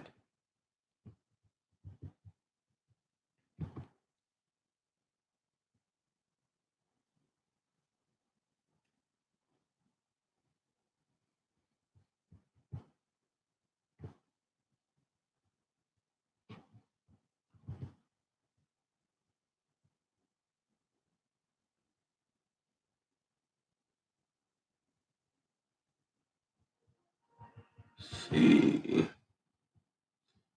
Hmm.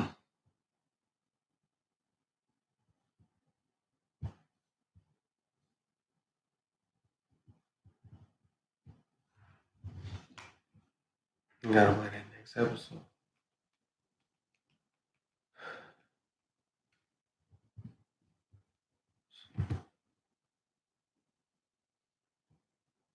I like Z Nation more. To me, it was better. I'm gonna have to check that out. I'm gonna definitely check that out. Money Heist. I saw a couple episodes, but I haven't gotten that deep into it yet. That I'm really trying to finish the season of Walking Dead, but they delayed the finale. So I saw some Walking Dead fans talking about how they're binge watching all the seasons of Fear the Walking Dead so that they could watch the connection between Fear the Walking Dead and Walking Dead. Wow. And what it is Fear the Walking Dead. That timeline started before Rick got out of his coma. So like Fear the Walking Dead pretty much shows like seasons 1 through 3 shows everything that happened uh before Rick got out of the coma. And then well, season 3 is about the time where Rick was out of the coma and he found his wife and he was with his best friend who ends up killing him. But season 4, season 4 is a fast forward all the way to where Morgan uh, left from with them. I think that was like season 7. So it's like seasons 1 through 3 are in tune with before and during seasons 1 and 2 of Walking Dead, and then season 4 of Fear the Walking Dead is in tune with season 7. So, like fast forwarded, and then that part where that lady is talking about everything that happened. She's interviewing everybody. That's kind of like to show you what happened before things got to that point.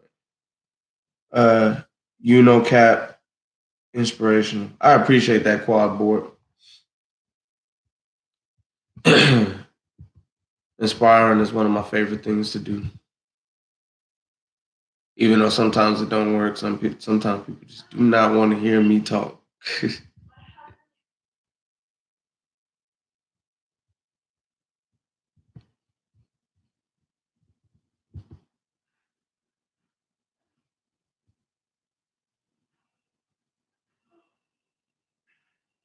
No wonder why she turned out to be so vicious.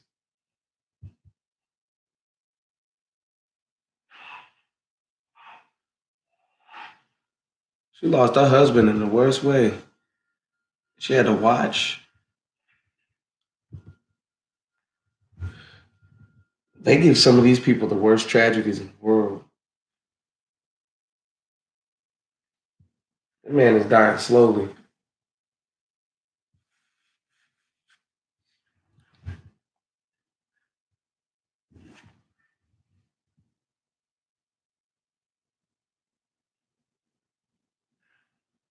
He knows he's not gonna make it too.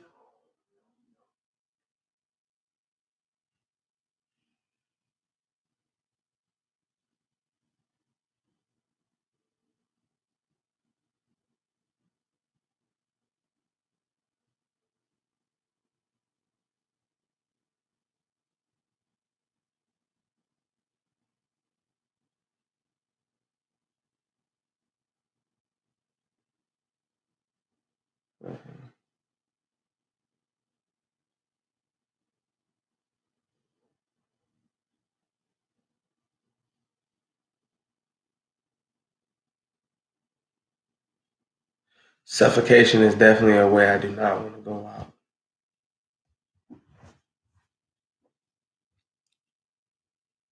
Oh yeah, Zombieland is entertaining though. It makes zombies a little less intimidating because the zombies in Zombieland were so stupid.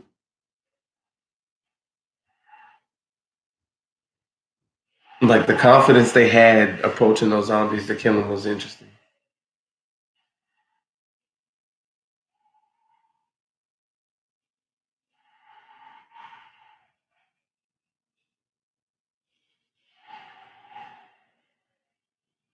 Oh no.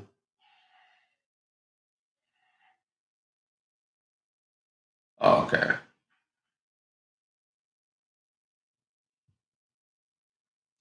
Shotgun to the Schmeeg. Have a hot tub time machine. I like hot tub time machine too. I just like the way that old dude said it. It's a hot tub time machine.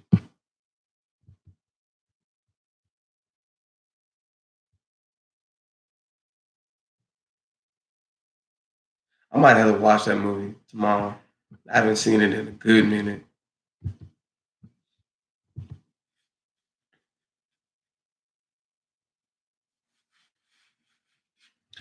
Like the movies that are just so foolish that you could tell they do not want you to take it seriously at all, but it does like cross a few boundaries. Those movies turn out to be instant classics.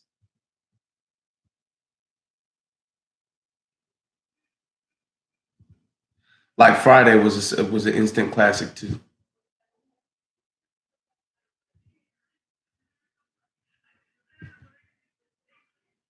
Like they were able to get away with having a whole scene with this dude pooping in his on the side of his house and somebody walking up and catching him.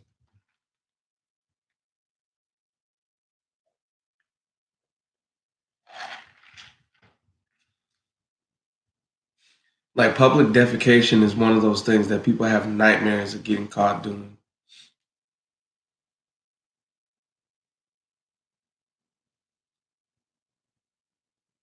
Like urinating is something that's very nerve wracking to get caught doing outside. So imagine popping a squat outside.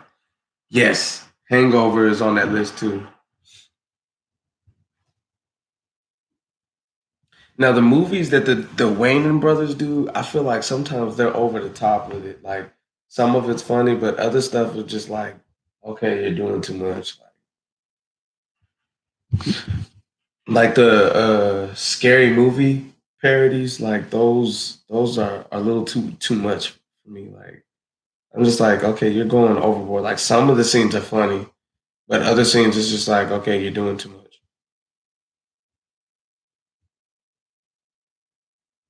Like that part where the girl was running or whatever, and she just wasn't taking the killer serious. Killer stabbed her multiple times. She still wasn't taking it serious. Oh, I'm bleeding. Then she gets decapitated, and she's still talking noise, not believing it. It's just like, okay, that's corny. It's not funny.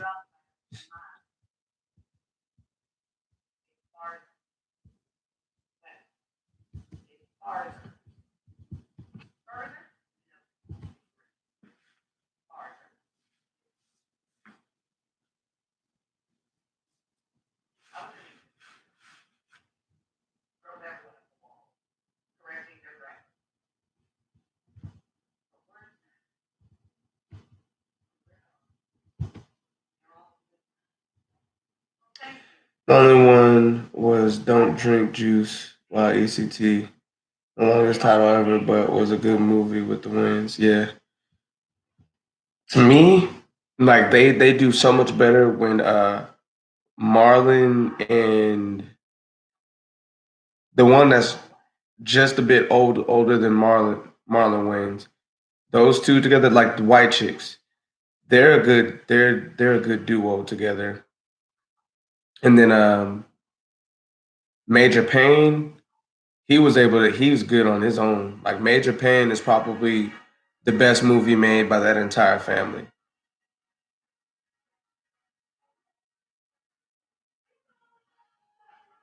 Hey, that's my song.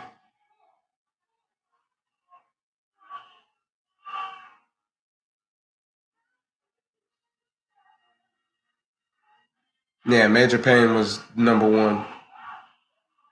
Number two is their oldest brother, and that's Shaft. Or is it Shane? Yeah, Low Down, Dirty Shane. The movie with Jada Pickett Smith when she was younger. Yeah, their oldest brother. He's good too. I think there's like five brothers.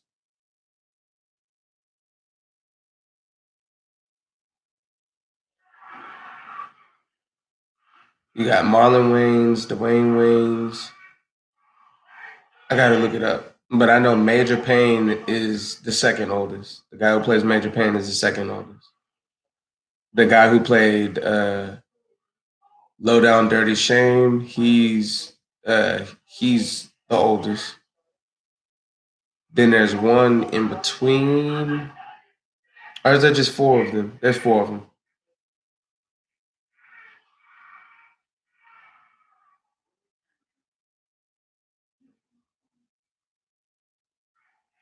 Yep, the oldest brother is the one that was in that "Don't drink your juices in South Central while being a menace to society." The guy who kept saying "message," he's the oldest brother.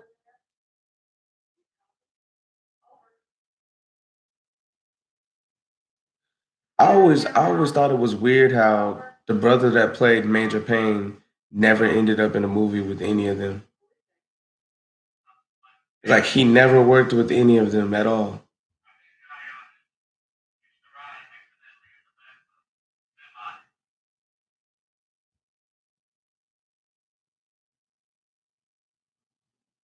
It is crazy that all four of them became like actors and became good at what they did too.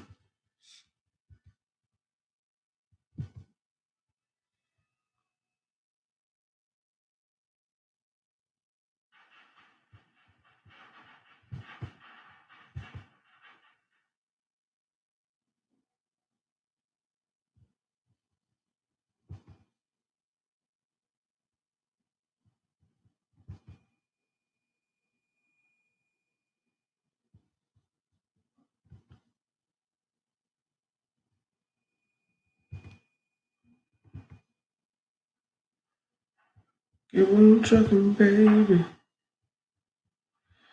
If it was fire, fire.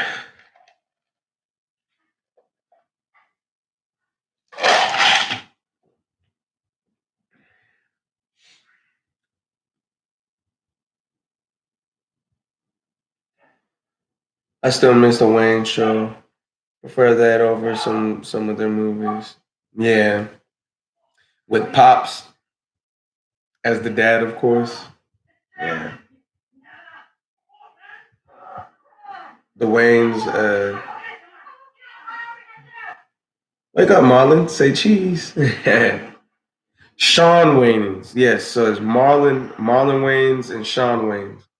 Sean Wayans is the second youngest, and Marlon's the youngest.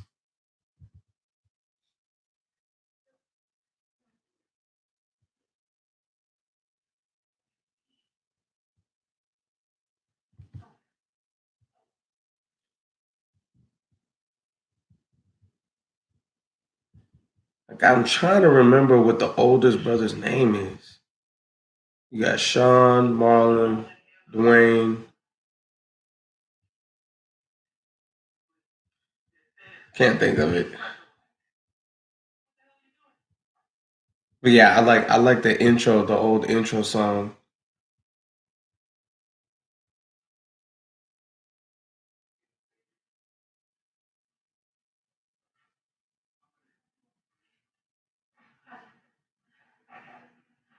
Keenan. That's the oldest brother's name. Keenan.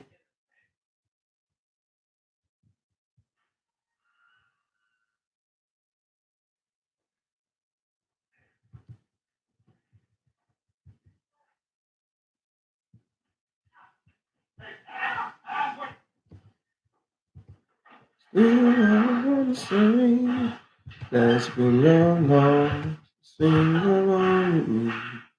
Along with me. Let's been your love.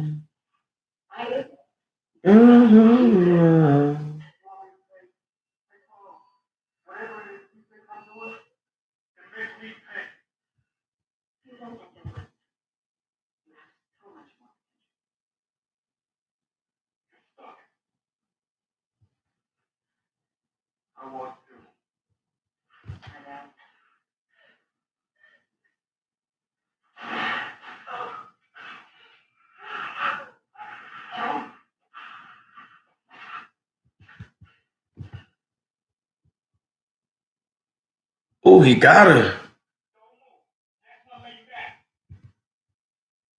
You're not playing with you?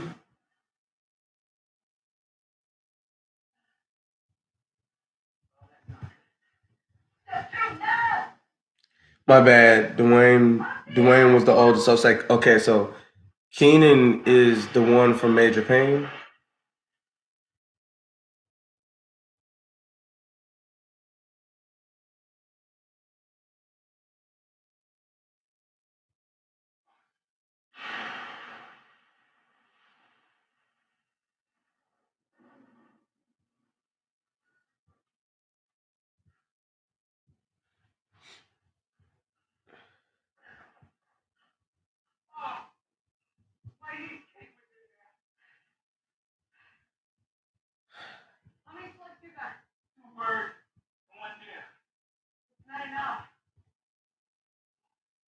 All that food wasted because that lady want to be trifling.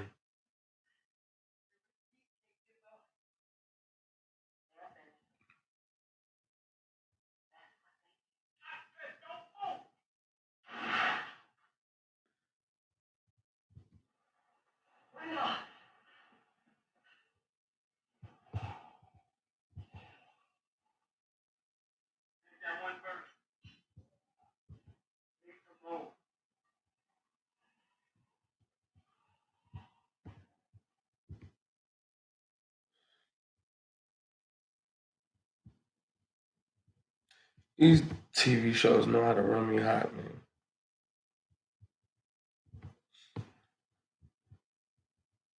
Okay, Damon.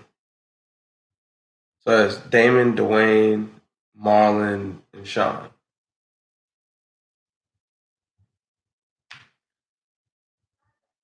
Yeah, but that's one successful family though. They've also got their own kids. Like a couple of the brothers got their own kids, and kids are getting into acting and everything. So it's gonna be one acting family.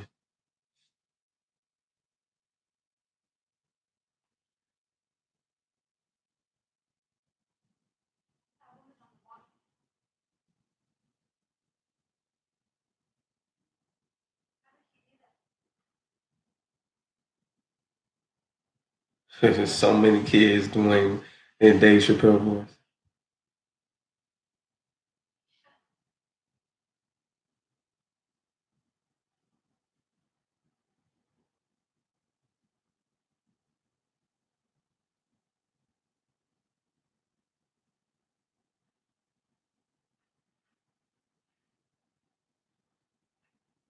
Yeah, this show has got some savagery to it. I'm actually shocked at some of it.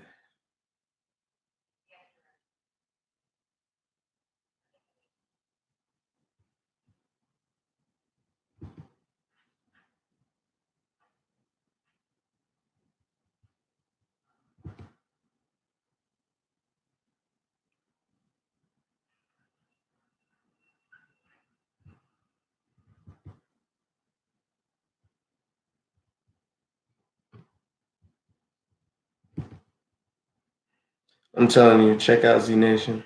Yeah, I'm gonna check it out. Shoot, we got nothing but time. We on this lockdown. I got all the time in the world to check out these shows.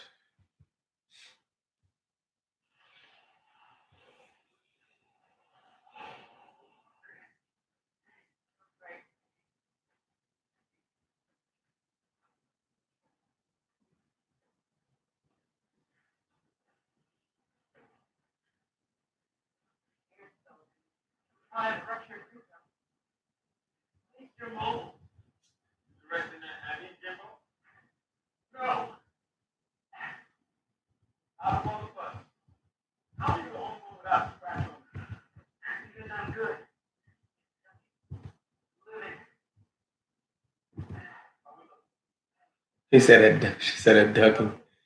Yeah.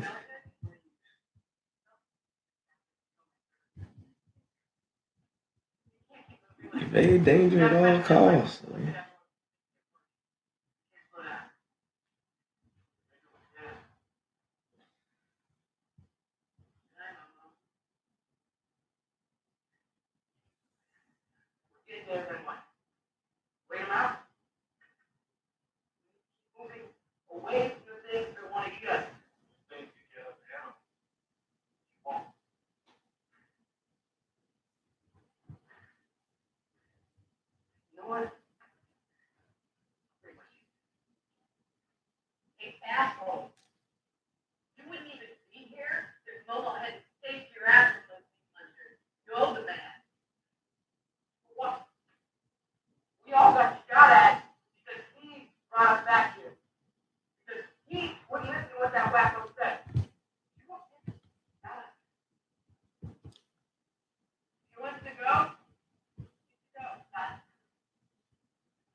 This better not be because that woman wants a husband. Morgan ain't trying to marry you, lady.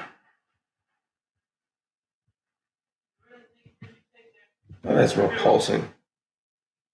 I'm watching Fear the Walking Dead. You think killing this man's friends is gonna make him want to marry you? Y'all, well, I don't know what it is, but she's weak. Lady is hideous.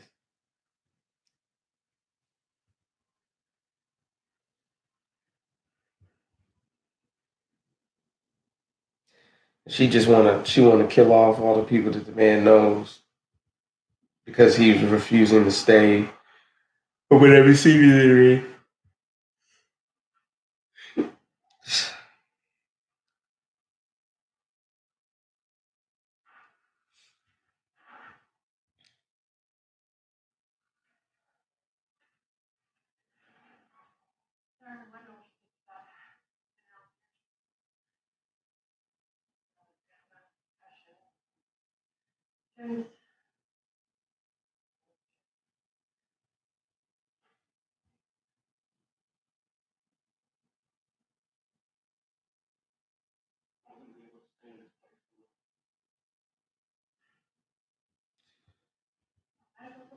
Oh, man.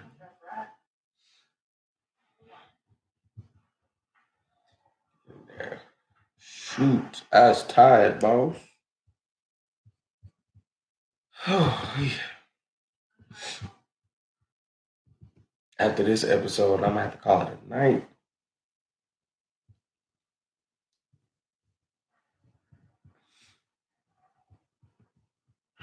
Mhm.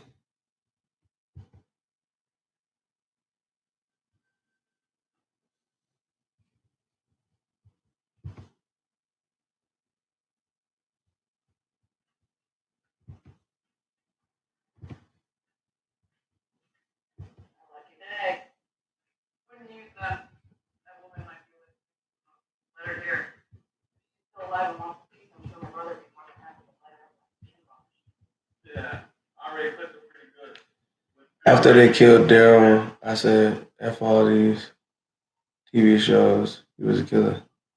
What?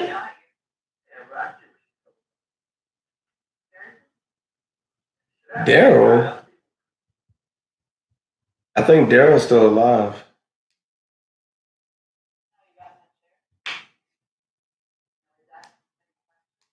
They killed Glenn. Oh, you must be talking about Nick from Fear the Walking Dead. Yeah, because Daryl's still alive. He's taking care of Judith right now. Because Michonne found out that Rick is still alive and she's out trying to find him.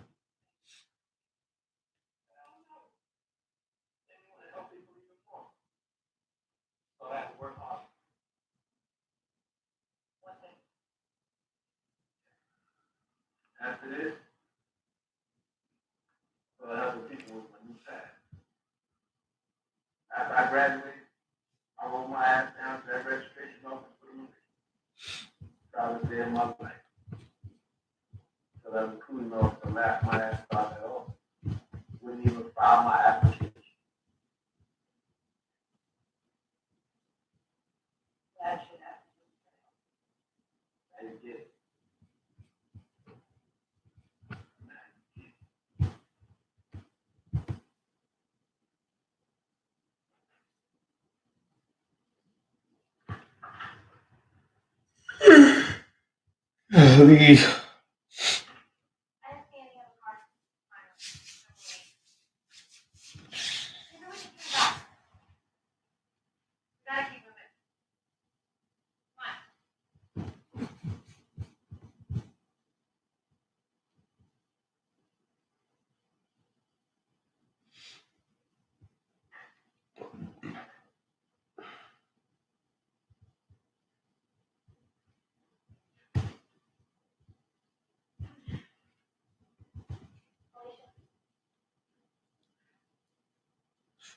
shoot.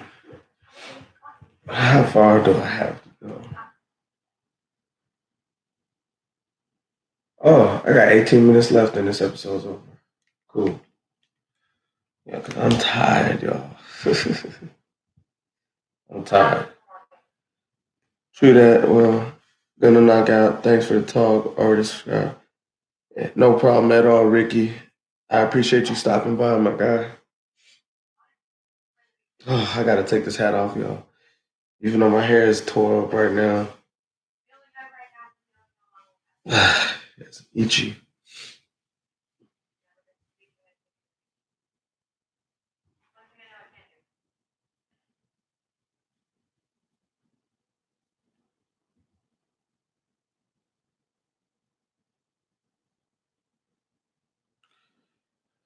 Oh, Lordy.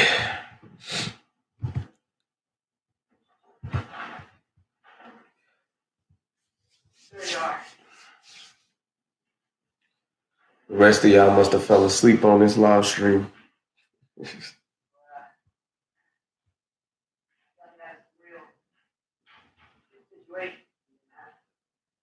I be scratching for no reason when I'm tired.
That dude talk too much.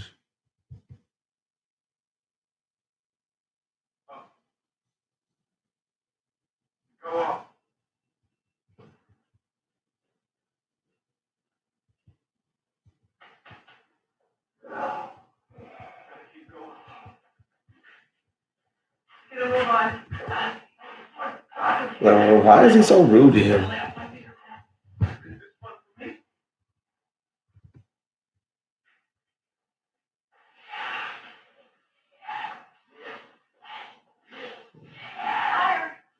Y'all definitely fell asleep.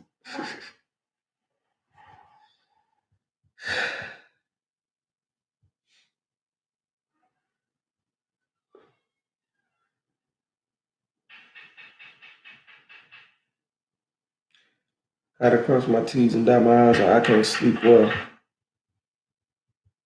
Oh, Lordy. I'm getting tired.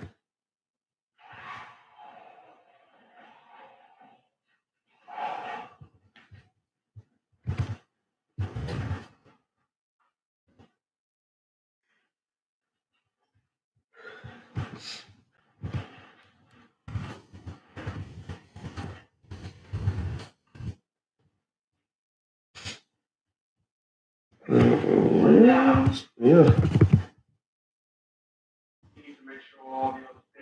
Indeed.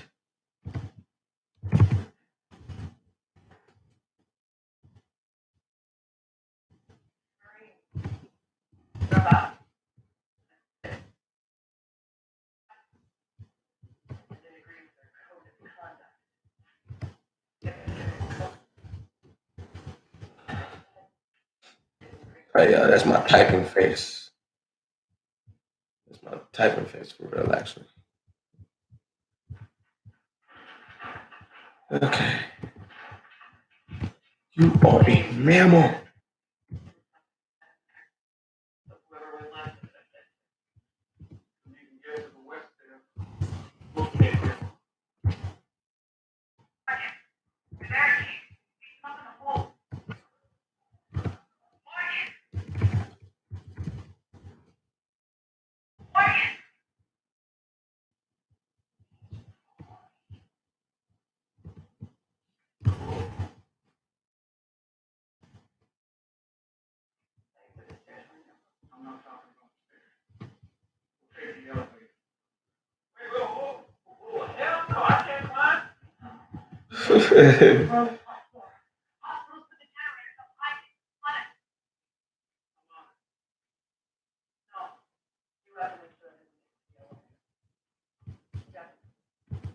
Yeah, so demanding.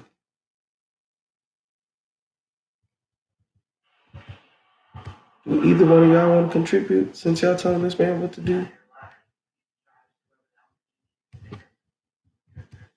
I would have been snapped off on him. Like, bro, say another cuss word to me.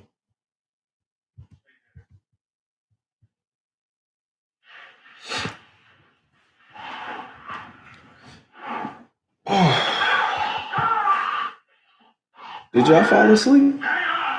Is that what y'all did? Y'all fell asleep?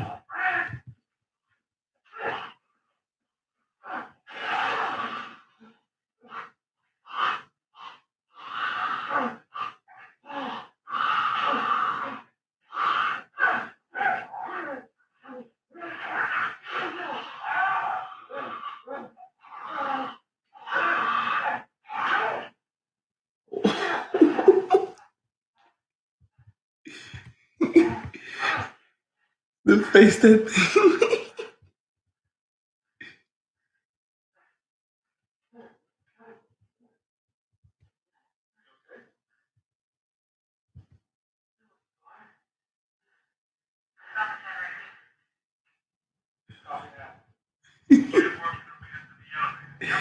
He almost got killed by that thing.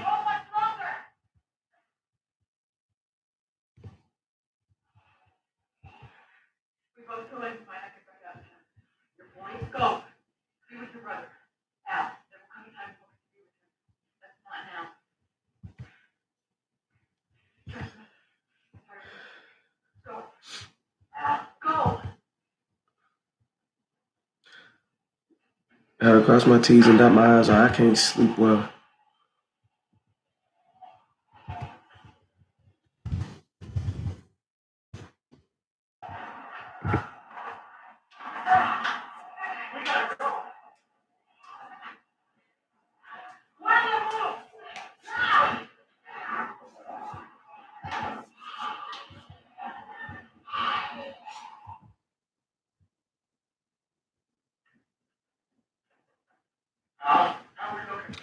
I gotta cross my T's and dot my I's or I can't sleep well. Then I gotta make it before the dinner ride. I'm here, Al. Go. Al, what's going on? What is Sarah talking about? Man! Come on, tell me how it's looking.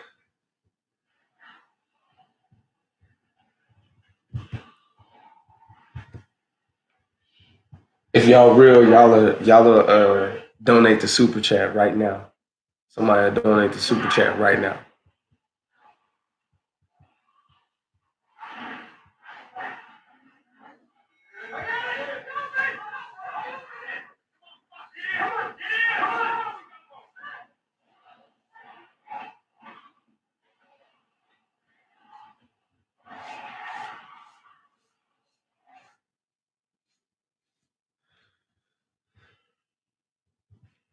Donate the super chat so I know it's real.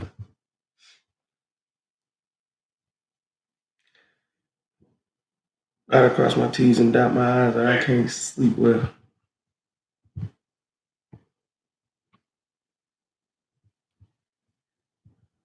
Al, you copy? Fine. We'll find a way out of here.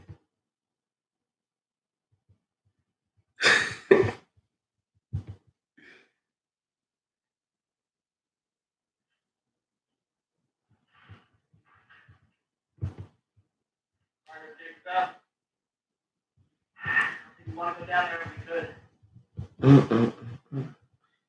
It ain't gonna hurt nobody.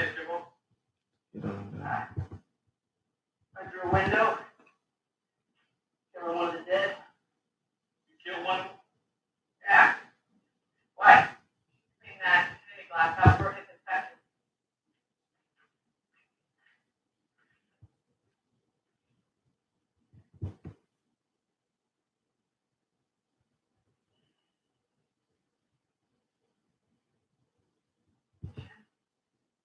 What? What?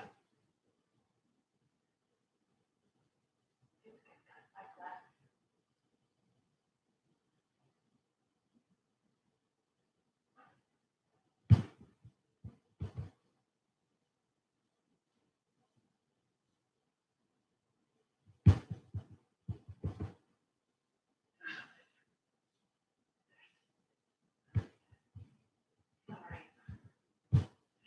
Nothing I can do.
Morgan gonna blame himself for that. Dang.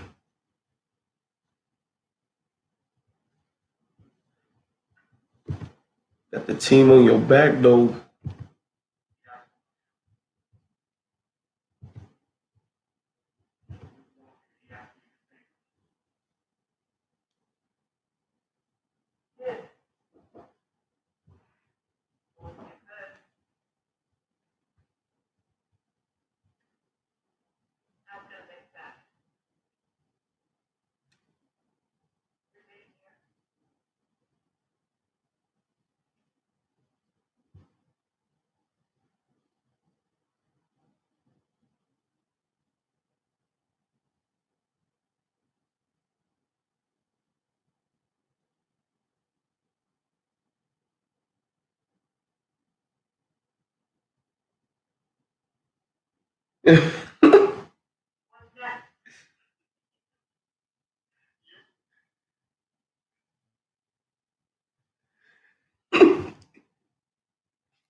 You will.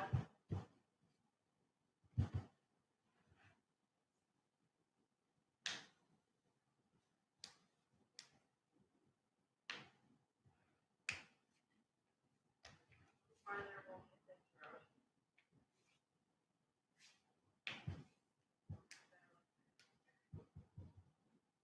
We're hundreds of miles from Philly.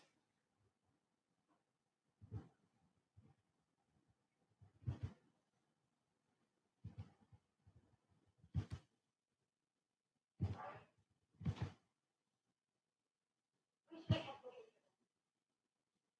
what makes it wrong. Okay, we should have helped them. They need our help. How? It could be anywhere. They could be dead. I don't know. No, we don't. We don't know. We could find them, or we could find them dead, or we could die trying to find them. I'm trying.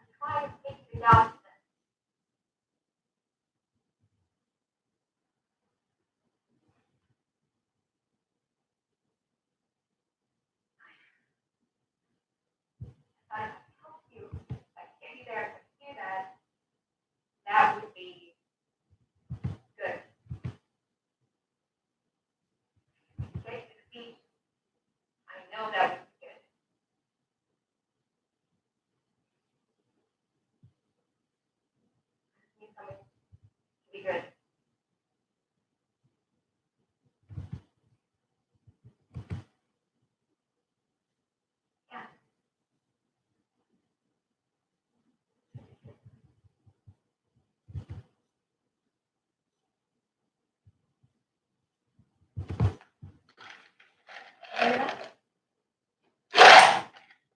Yeah.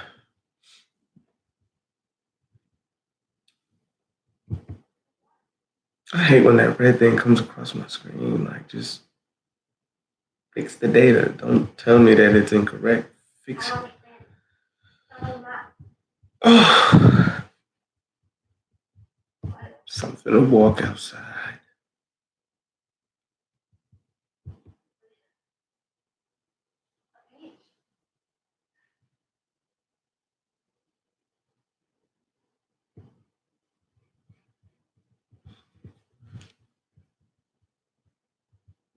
She does not think that pond is a beach. Over here.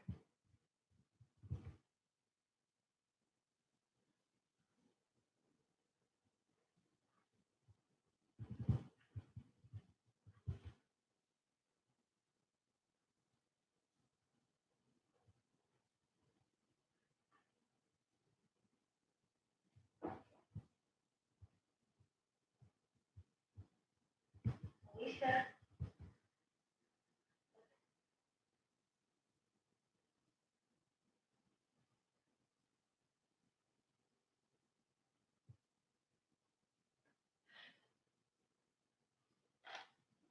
Holy shit.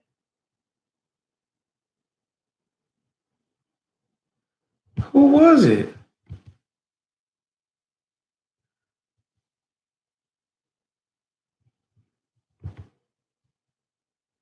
All right, well, hey, I'm finna sign off, y'all. I'm tired. I'll see y'all later. But for now, Outfit in, out.